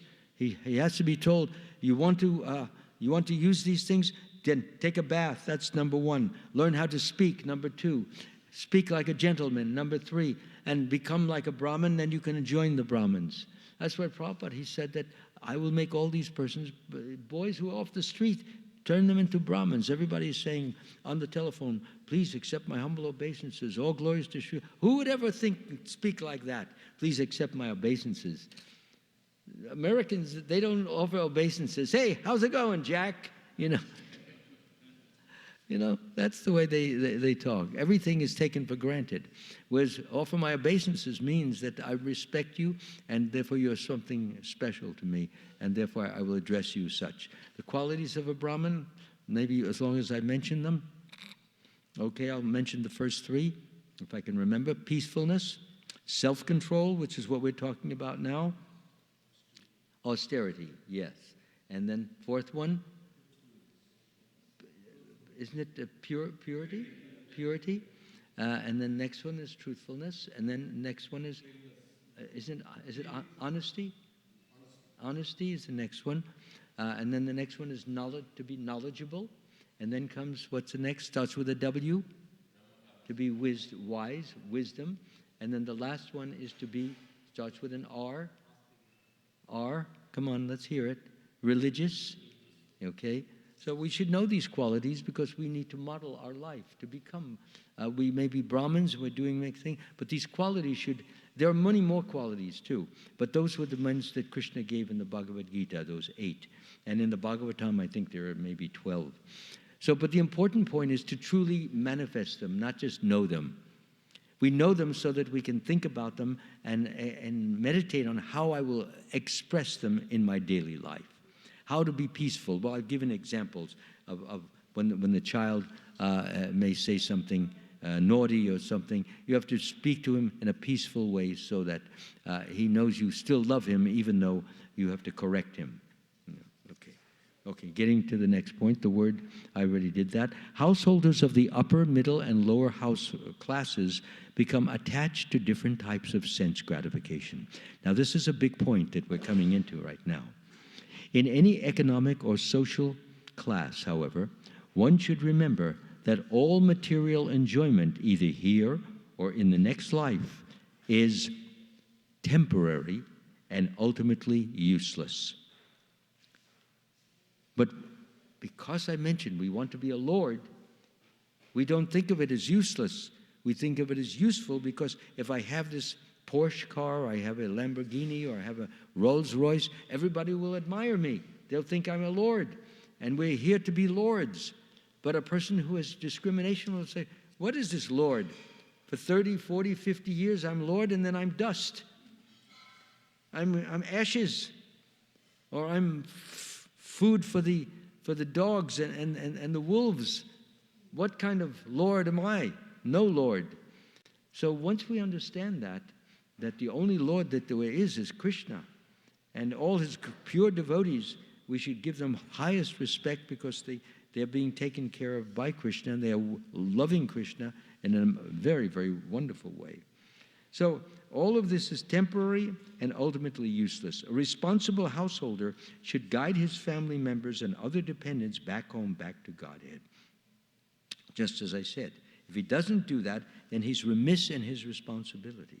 Of course, if your wife or your husband or your child is resistant, then you cannot force persons. You can only explain to them and reason with them in a very warm and loving way as to why these things should be done. And if you don't do them, here's here is the problems that you're going to face. You may face some disorder, you may face disease, you may face an accident, you may face injury if you don't follow my instructions. So for example, my dear child, when you cross the street, make sure that when you are crossing the street, that there's a red light and a green light. So when you come across the street, the red light is facing you and the green is going the other way. So that way, and I want you to look at the light, look both ways. So the child who thinks he's very smart, says, well, I don't have to do that. I can just hear the cars. You know, as if he's King Dasarath. He can fire the arrows and kill by sound. I can just hear this. No, you have to look. No, I don't have to do that. And then what happens is that he walks across the street and he gets hit on the side. He has to go to a hospital. So then he says, well, you didn't look both ways. He says, yeah, you're right. I should have looked. It's painful now, right? So you're going to have the pain for a whole week at least, and then gradually it will go away. This is what happens when you try to think you're smarter and better and more knowledgeable than your mommy or your daddy. So try to follow my instructions next time. That way you will not be full of pain. I'm trying to save you pain and suffering and injury and all of these things. So that's the way you have to teach them, not when the child got bumped from the car. Hey, I told you so. Such a stupid child. What a dumbbell. This is how they used to teach to us in my day. And if you in some schools, especially in the Catholic schools, if the nun who was the teacher or the brother teacher and saw you talking to somebody, and you're going to go to the movies today. No, and he'd come by. You, and he looked like that. Put your hands on the desk, and he'd take a ruler. Boom, boom, boom. It was allowed in the early 1930s. You could get away with that. Now it's you do that, you lose your job. The only one who can do that is even the parents have to be very careful on how they can attract. Prabhupada says you take if they're 5 years old, you can give them a little twist in the ear, just to hurt the ego, but not to hurt the body. Yeah, actually, that hurts them more when you hurt the ego. When you said, "Oh, acting so foolishly," Prabhupada would say nonsense. He would say like that. Okay. So. One should not become a false and puffed up lord for a brief span of time, for then one will remain bound up. Remember, nitya bata, eternally bound, along with his family members in the cycle of repeated birth and death. So the important thing is it doesn't come easily to get rid of this pride. You know, it's easy for me to read it, but I've given up a certain amount, or I've gotten rid of a certain amount. Even though I don't see any pride, I assume the position that I have it, but it's hiding, you see. And Krishna has not given me a circumstance where it will come out. So I take the position that, yes, I have a lot of pride, even though people say you're very humble and very laid back and very modest, etc. Even so, I cannot live by their words. I have to live by what I know is possible. And what is possible? Pride can be there. So if I know that it's there and it comes out, then I say, well, you see, I'm not perfect. I never thought I was perfect. Now I know I have to work on this particular thing. I have to pray hard. Krishna, I have this pride. You know, I'm speaking. People are complimenting my speaking, or maybe my singing, or maybe my writing. People are saying this and it's going to my head. So I have to pray, Krishna, please, let me realize you are the source of all these compliments. People are saying nice things because you have given me the talent. You made me sing nicely. You made me speak nicely. You made me write nicely. It's by your grace that I have gotten this. Therefore, you get the credit. So why am I feeling proud? You could withdraw it at any moment. And if it's necessary, you will withdraw it. So better to be thankful. Thank you for using me in your service, my Lord. This compliment goes to you. So I take it mentally. You should take it and put it on the Guru's feet this belongs to you, my Guru Dev, because I would not get the mercy of God unless I got your mercy. We know that we sing samsara prayers, the last samsara prayer in the morning. By the mercy of the spiritual master, one receives the benediction of Krishna. Without the grace of the spiritual master, one cannot make any advancement. Therefore, I should always remember and praise the spiritual master at least 3 times a day. Let me offer my respectful obeisances unto the lotus feet of my spiritual master. Very, very wonderful. So when we have this understanding, when we do this, then we can give away those things that people are praising us for. And we should make an effort. I try every night when I come, especially from these different events. Many people are saying nice things to me. So I accept all of these things graciously, but not on my own behalf. I'm giving you a little look into my personal workings, how my heart works. I accept these graciously, not, oh no, not mine, give it to Krishna. I don't say like that. I accept it. I'm the representative of Krishna. I'm here on his behalf. So I accept it, and then I take it and I say, my Lord, they have given me this. It doesn't belong to me, because you're the one that made me act in such a way that they're complimenting, they're praising. So therefore, this praise, I take it, put it at Gurudev's feet. After it's at Gurudev's feet, because I would never have gotten Krishna, then I take it from Gurudev's feet and put it at Krishna's feet. Please, this belongs to you. Let me never think of it ever again, because it doesn't belong. It's yours to keep. So if I start thinking again, oh, he said something nice about it, then I took it away from Krishna. I stole it back. So it is mentioned very clearly that once you give it away, forget about it. It was never yours in the first place. It was Krishna. He put it on. It's like a loan he gave you.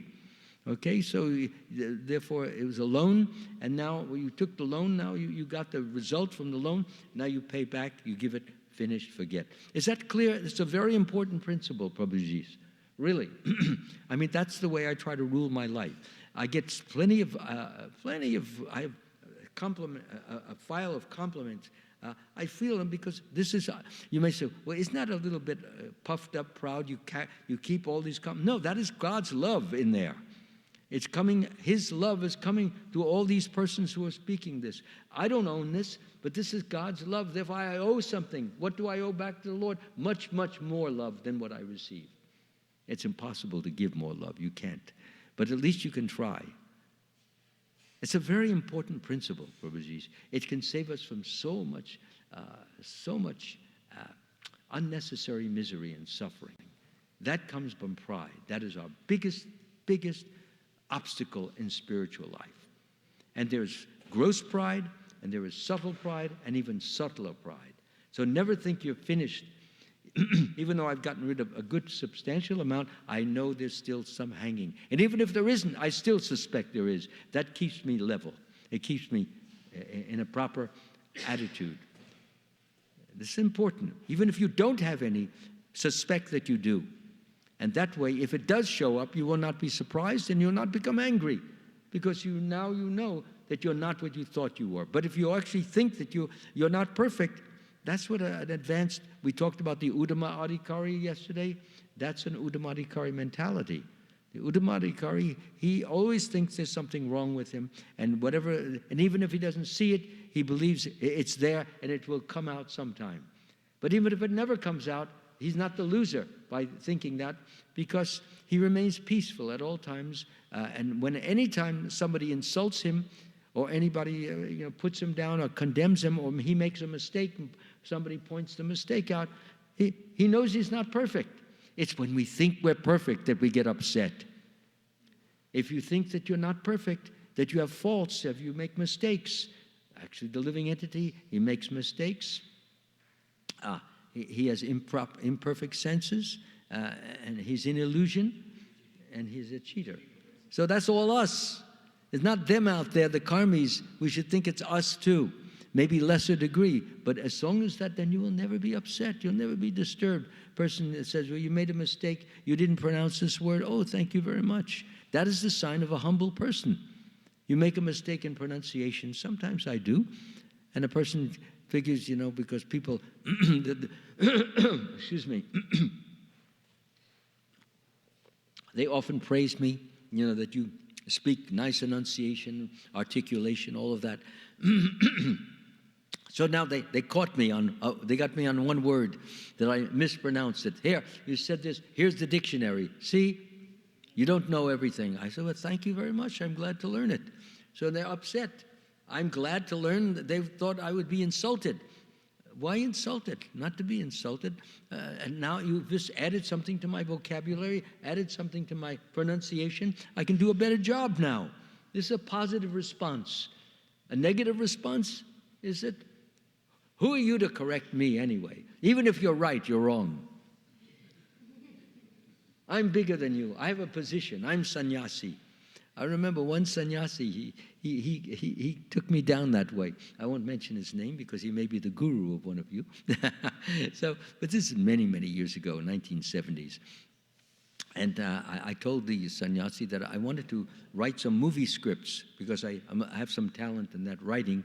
And, and maybe if I sell one of them, and I can meet some of these big-time actors, and I can bring them to the temple. So the sannyasi says, well,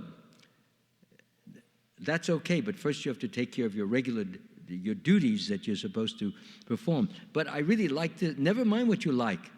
Yeah, but I like. Shut up. But never but. I'm a sannyasi.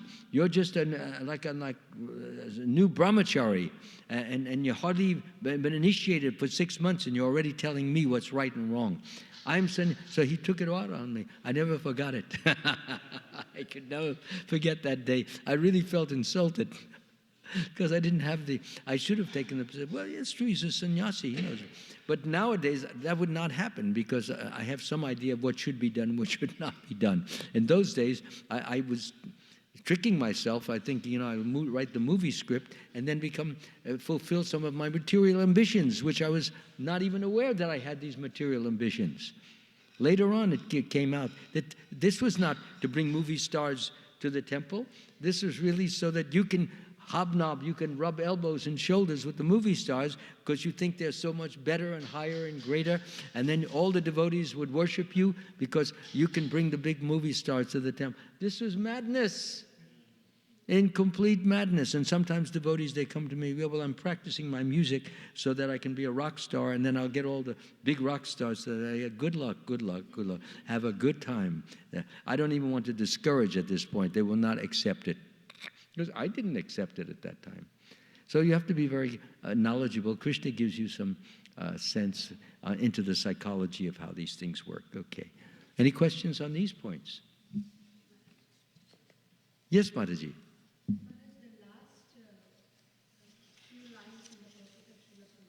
The what? The last few lines in the purport of Srila Prabhupada. A responsible householder should guide his family members and other dependents. Excuse me, we're on the same verse? Same verse, last few lines of the purport. Okay, let me just, I didn't think I had give me the 52 last. Yeah, just 1 second. Oh, 52. Okay, yes, go ahead. A responsible householder should guide his family members and other dependents back home, back to Godhead. Yeah. For an eternal life of bliss and knowledge. Yeah. One should not become a false and puffed up lord for a brief span of time, for then one will remain bound up along with his family members in the cycle of repeated birth and death. Yeah. I just want to understand it more clearly and want to know, Maharaj. Sometimes, if it is a material things, we think that, okay, we should not do all those things. But when we come to the spiritual life, progressing and children progressing in Krishna consciousness, sometimes we take this responsibility feeling too much and try to implement strictly some things. What is that? Try to implement strictly. Quickly. Strictly. Can you spell the word, please, for me? Strictly. Yes, okay. Yeah, go ahead. How to overcome that forcing nature or try to do the things in a proper way so that the child should not feel Yes. we are forcing on them. Sure, that's How our dependency should dovetail towards Krishna more than thinking that we can do it. I'm not understanding this part. Should we dovetail our Dovetail, yes, go ahead. towards Krishna and dependency more, prayers more, so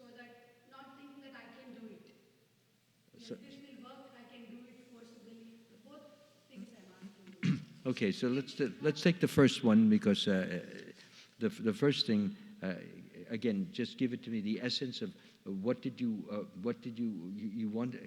I see you've got the second one. I forgot the first one. Go ahead. Kids should not feel that they should not force first of all, but as a responsibility we force also. Yeah. Okay. Well, certain things have to be done. For example, if a child doesn't want to go to school, you still have to take him to school, whether he likes it or not. But you can drag him, or you can tell him to just shut up and don't, or you can do it nicely. And you can explain to him. Let the child first be recognized to the fact he has intelligence. He should not be, just because he's child doesn't mean, but he's misusing his intelligence. And you have to explain to him, for example, you need to go to school, because if you want to grow up in a normal and a natural way, and you want to be happy and be able to do the things that adults do, then you must have some education. I mean, you explain in a very rational and a very kind way. So, therefore, on the one hand, you have to be firm about the duty. On the other hand, the child may resist and say, but I would like to do this and that. Well, let us make a deal. You do what I tell you to do now, and then when you come back from the school, then you want to play soccer, you want to go play basketball, or you want to go roller skating or something, we can do that. But right now, well, I like to do it now. No, you can't do it now. I said you can do it, but you have to do it later, because first you have to become, you need to develop your educational abilities. Otherwise, you'll just be like a dog. You want to be like a dog? You only go, "Hur, hur." Is that the ultimate? What kind of a job you will get? Just barking? Not much. So the child, you can just use your own intelligence to explain for his intelligence, and do it very gently and warmly and lovingly, friendly, with your arm maybe around his shoulder. And that way, I think he will get the message. So Appreciation and gifting them with the small things will help once they do what we want them to do. By Appreciating the kids, what they are doing. exactly, Give them the small gifts. absolutely, yeah.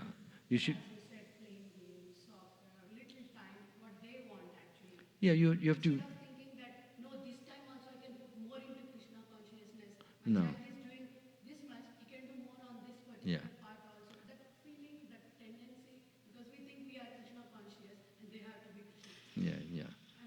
I'm trying to put my personal because. You know, I understand that. I think many of us have those same experiences, and the important point is that to not really be. You have to recognize they're children, and they have needs.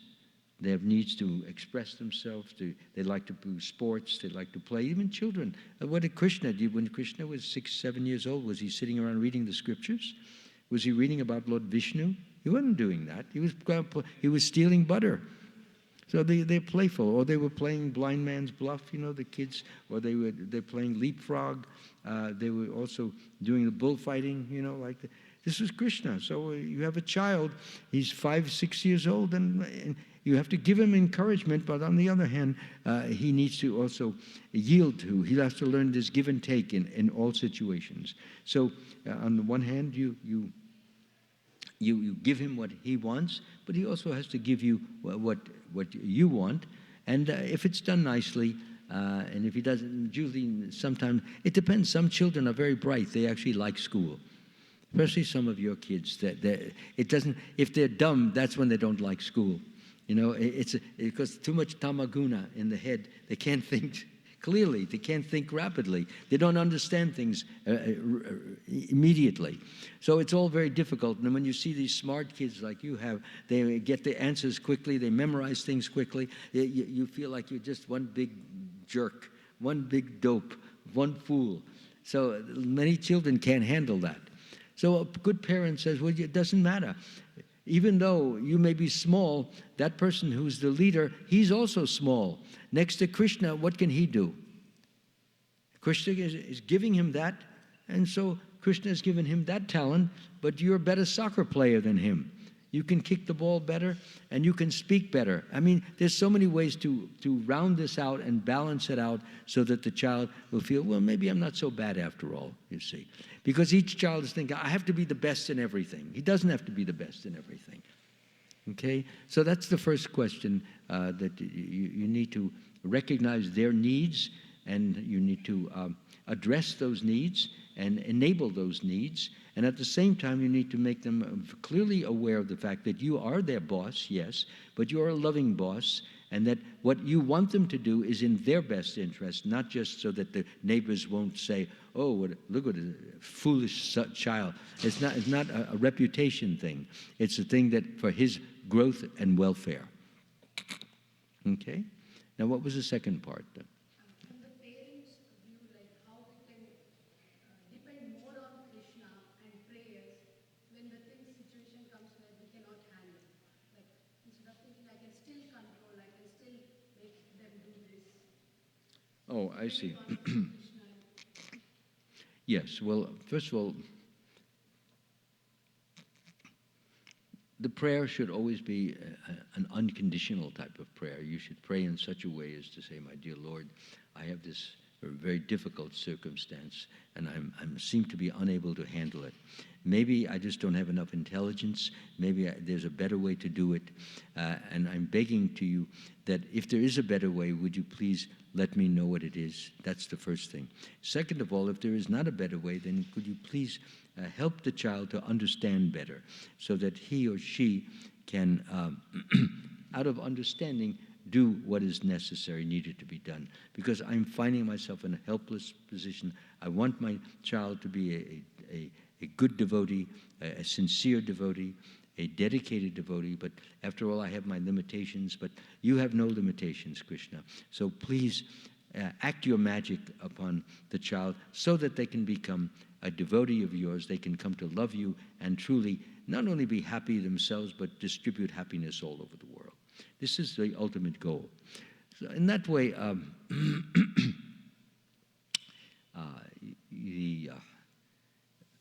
you pray, but you don't demand. You see, it's petition, meaning you ask for, please, I pray, hope that you will do this. But if Krishna doesn't give immediately, then that's keep up the prayer. There was something I had to pray for, I think 19 years I prayed for it, and finally it came. It was a good thing, really a bad habit I had, and I couldn't get rid of it. Still, attachment is so strong, it's so deep. But finally, Krishna gave me he gave me an injury, and he wanted me to break the habit, but I just couldn't. But he knew that if he punished me with a very heavy habit, that a bad injury, that I would definitely give it up. The pain would have to be so great that I would never want to go back to the habit. Okay? Don't ask me what it is. It's too personal. I'm too ashamed. So anyway, so therefore Krishna, he took a long time. So we can't put a time limit. Krishna will see when it is the best time. Sometimes you're being challenged. How much you can restrain yourself, how much you can express affection and love at times when the child is disobedient and is making you look like a bad mother, you see. And your concern should not be how you look as a bad or a good mother, but rather how you can train the child to become better for his benefit, for his growth and for his success in life. He needs to always understand that. And you need to paint, they understand by pictures, you need to paint it in his mind, how when he's successful, what he will have, when he's unsuccessful, some of the terrible things that can happen. And I gave the example of the child doesn't want to listen to his mother. He goes across the street. He doesn't look both ways. I just hear the car. But meanwhile, the car had a very quiet engine, and it was a small car, and it was small wheels. You could hardly hear it, and it came so fast, and he got hit. So we learn a lot by pain and suffering. There's an old Chinese proverb that I think pain makes us think, and thinking makes one wise, and wisdom makes life more endurable.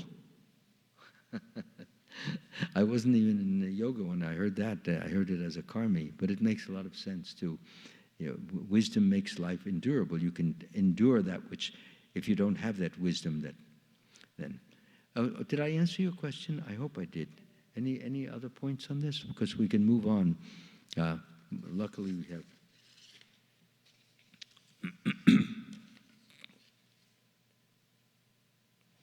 What time do I finish today?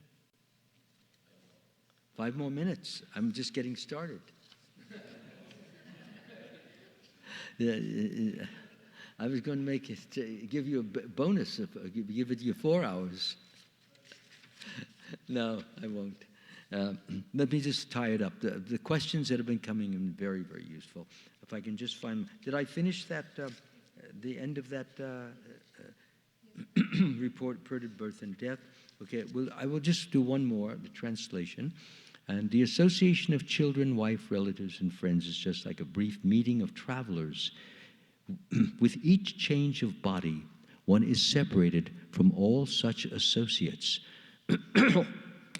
Sorry.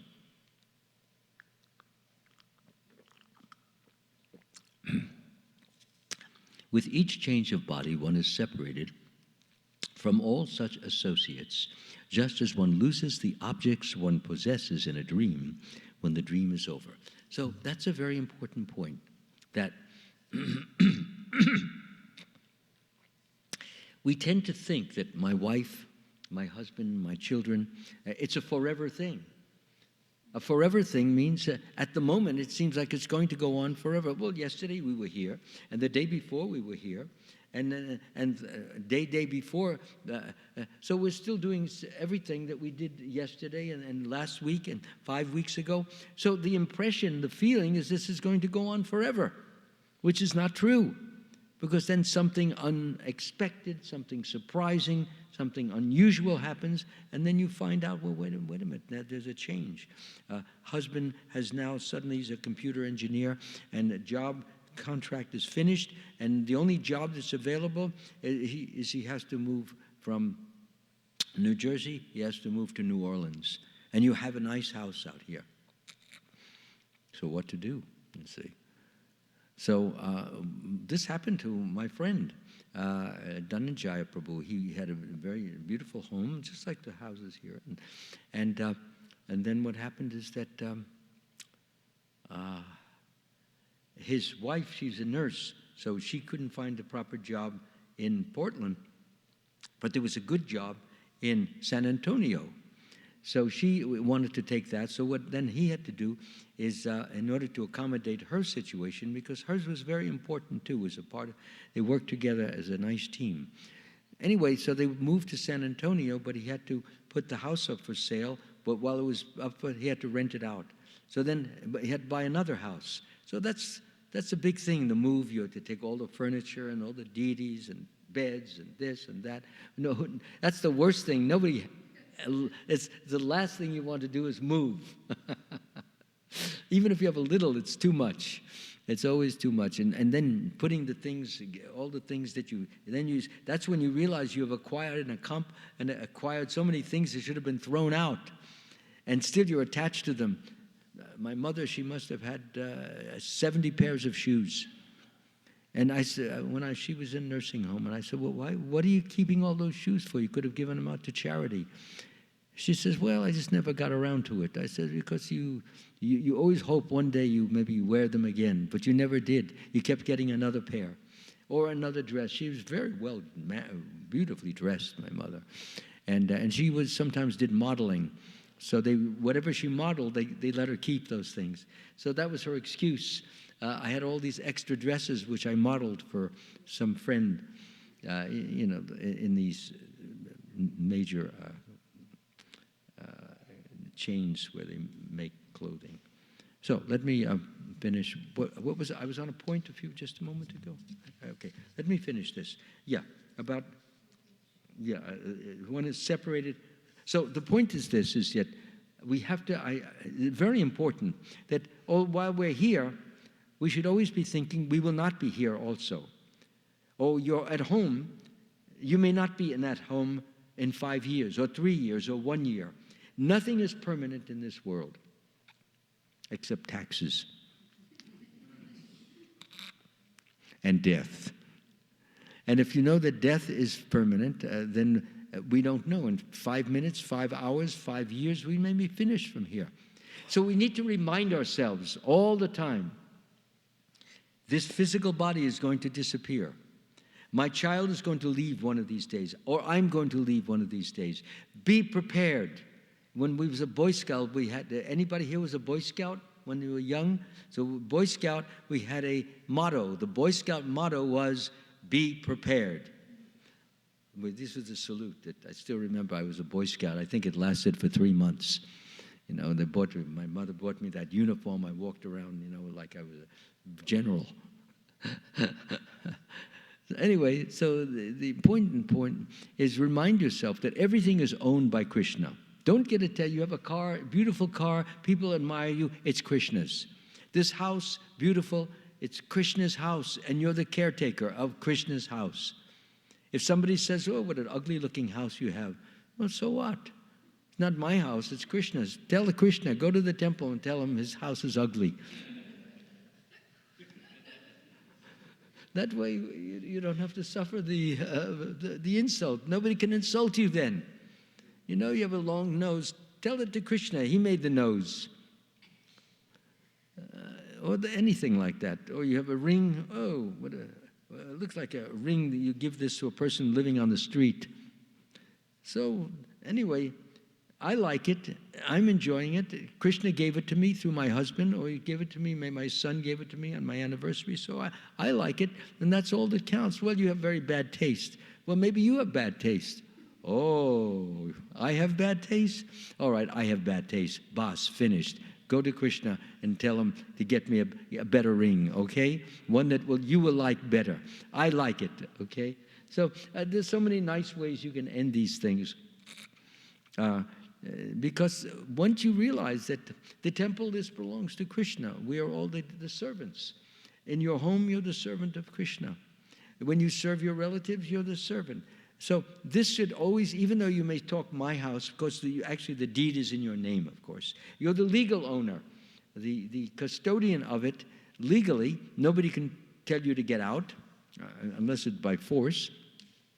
And because you're the legal owner, that doesn't make you the real owner. The real owner is Krishna. He owns the house. He gave you the house. But we forget that. We think, I earned so much money. I accomplished so much. I have so much university education. Therefore, because of all this, I've got this. Forget it. Nonsense. Complete lie. You got it because you earned it from your good karma from the past, and Krishna is now responding to you and giving you what you deserve as a result.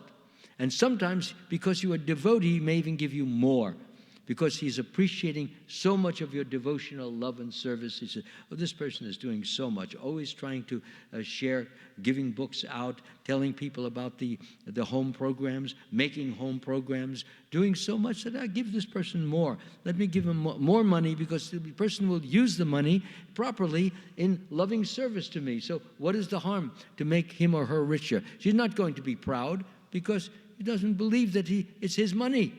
It's Krishna's money. Isn't that wonderful? You can live Krishna's car, Krishna's money, Krishna's light, Krishna's table, Krishna's drink. Everything belongs to Krishna, and I'm just the humble repository, or the humble recipient of all this, and I don't own anything. I'm totally poverty-stricken. And whatever I have is a gift which comes from Krishna. So many sins I committed for so many lives. But Krishna ignored that. He only sees the good, all the devotional service, and he awards that. Isn't that what a wonderful person Krishna is? And if we try to be like that, sometimes a person may not act or speak nicely to us, but in spite of that, you still talk nicely back. Because Krishna is in the heart of that person, and you are addressing. We forget that. I forget that. We all do. We need to remind ourselves, Krishna's in the heart. Krishna's in the heart. Krishna's in the heart. Krishna's in the heart. His heart, her heart. Doesn't mean because she spoke nasty, she has no heart. No, she has heart too, but heart is contaminated. When heart is contaminated, then bad things come out of the mouth, you see. So once we understand that, you can be very peaceful and very calm. You'd be surprised of how you can transform people by your peacefulness. A person comes on heavy, he wants to insult you, he wants to condemn you, he wants to put you down, and you just listen very peacefully. And then he looks at you and he says, and what do you have to say? Nothing? That's what you're going to, you have nothing to say to all the things I've said? What's wrong with you? Have you lost your life? You can't speak? No comment. That's it. No comment. You want to talk to me like a human being? You want to talk about Krishna? Plenty of comment. But not this nonsense. You're all trying to put me down, trying to degrade me like you're degraded. Go someplace else. I have better things to do. Okay? Okay, Prabhuji, so I couldn't believe I even went overtime. So, is there any last question? I don't want to leave anyone hanging by the questions. Yeah, you have a question. Well, I answered one of yours. I'll take your question, Prabhuji.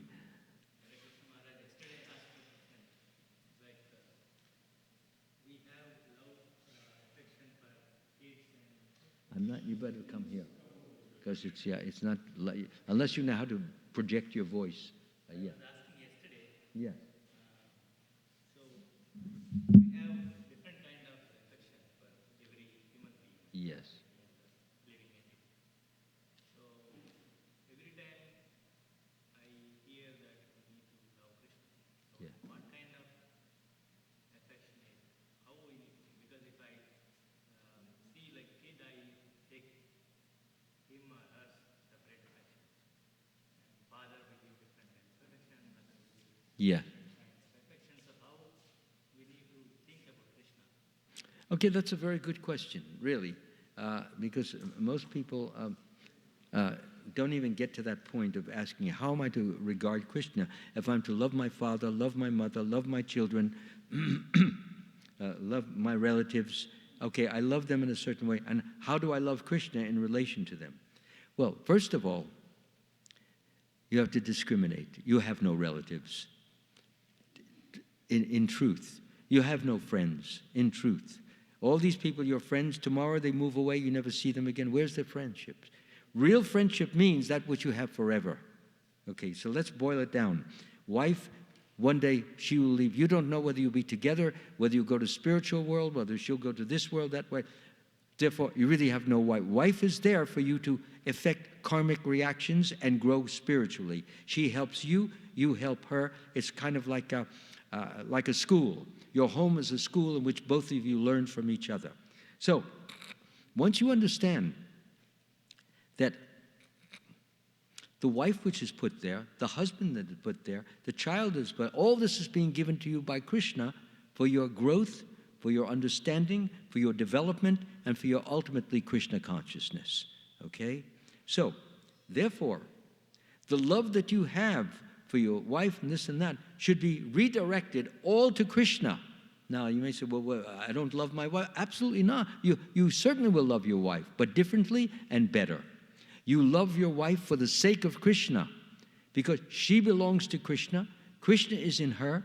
Krishna has given her to you to help, and Krishna has given you to her to help, and both of you are working in a partnership to help each other.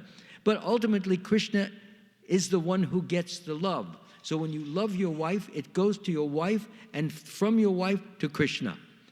You love your wife for the sake of Krishna, because he's the one who ultimately should get your love. So all your love must go really to Krishna. But it goes to your wife, and through your wife to Krishna. Because wife is there and she deserves your affection. But in your mind, you must think this is going from her to Krishna. Because to Krishna is forever.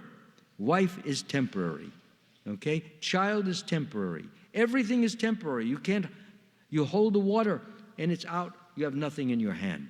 So the whole world is temporary. How to be unattached when you know for sure, without a doubt, that everything will disappear, and you keep that in mind, then you can really love people, because you're loving Krishna in everything. Therefore, it doesn't mean you stop loving your wife. It means that you love your wife a little differently, that she is the representative of Krishna, and your love goes to her heart, from her heart to Krishna's heart. That way, your love for Krishna increases. If you stop at the wife and you don't bring it to the level of Krishna, then you don't develop love for Krishna. If there's no love for Krishna, then how will you become more spiritual? You'll just become more attached to your wife. That is not a good thing. You should not be attached to anything in this world, but on the other hand, you should regard everything as the product or the creation of Krishna, and therefore you take care of it just as you would as belonging to Krishna, because it belongs to Krishna. Your wife belongs to Krishna, so you treat her nicely. Your child belongs to Krishna, so you treat the child nicely. They're all Krishna's products. So if they're Krishna's products, you owe him. And they're getting the good karmic reaction of your affection.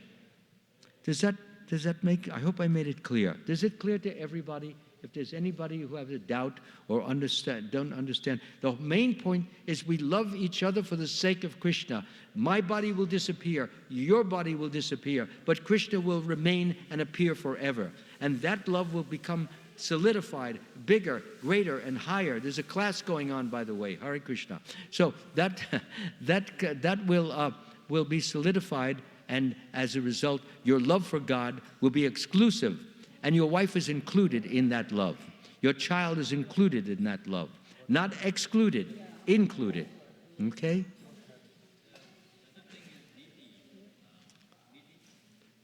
Yeah. The deity, what about the deity? That's God. The same I'm talking about. Deity and God are non-different. The deity is God, super soul, same person. Only a different form there. Everything, the Lord, give your whole heart. Krishna says, whatever you do, whatever you eat, whatever you offer or give away, whatever austerities you perform, do it as an offering unto me. In this way, you'll be freed from the bondage of work and its auspicious and inauspicious results. With your mind fixed upon me in this principle of renunciation, you'll be liberated and you'll come to me. Okay. So, what is the problem then? Your deity is on the altar. Deity altar is in your heart. His heart, her heart, in the wood, everywhere present. Of course, deity on the altar is a little different, expressing love. Deity on the floor, not expressing love, just there observing. Difference. One participating in your life, other just watching. Okay? Is it clear? So, thank you very much. I look forward to seeing everyone this evening. You have one question? Yes, Prabhuji. Come a little closer, because, especially with the noise in the background, it's a little more difficult. Like Prabhuji asked the questions like in the family, we know the family members, but this will affect the Krishna inside. I didn't follow that. What did you say? We do love the family members, wife, kids, and all. But Prabhuji asked like how do we love the Krishna? How to love Krishna? Like we do love family members, wife, Well, child, and all. yes. Well, Krishna should be center, right? shouldn't we what? Krishna should be in center. In center. Let me explain that a little bit more. When you serve your wife, you're doing it as a love offering to Krishna. When you serve your child, you're doing it as a love offering to Krishna. So, in other words, worship is happening right in your family relationship. That's how you're worshiping Krishna. You're treating your child nicely, feeding him and clothing him and sheltering him and affection. But you do this as a offering. Krishna says, whatever you do, do it for me, he says. Don't do it for the child. The child will be here today and gone tomorrow, but I will be here forever. Use the child as a means to love me. So your love for Krishna will be manifested through the child. And Krishna will see how you are loving him by loving the child and taking care of the child. And if you disregard the child, you neglect the child, you ignore the child, Krishna will not be happy. That is bad service to Krishna. So your devotional, loving service will be to all your family members, you see. And that will be, sometimes people think the only worship is up there. No.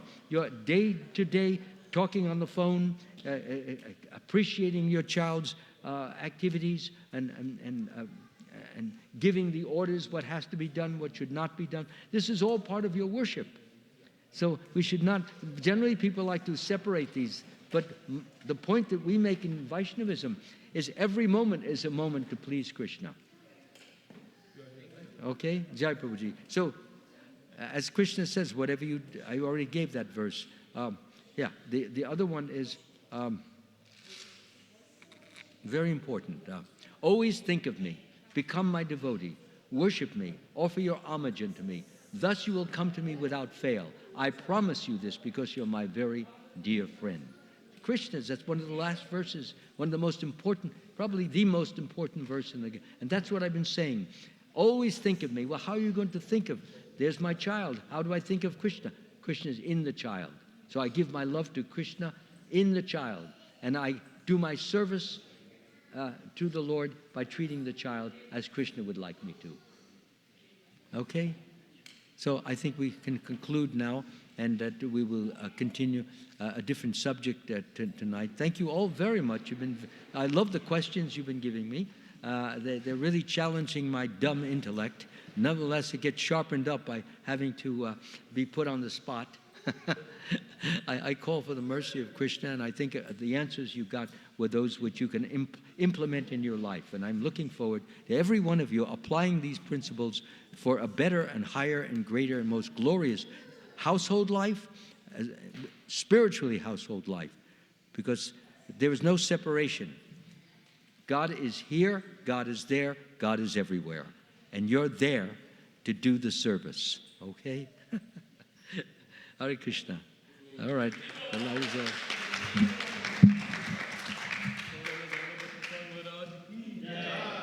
Thank you so much. You're too kind to me.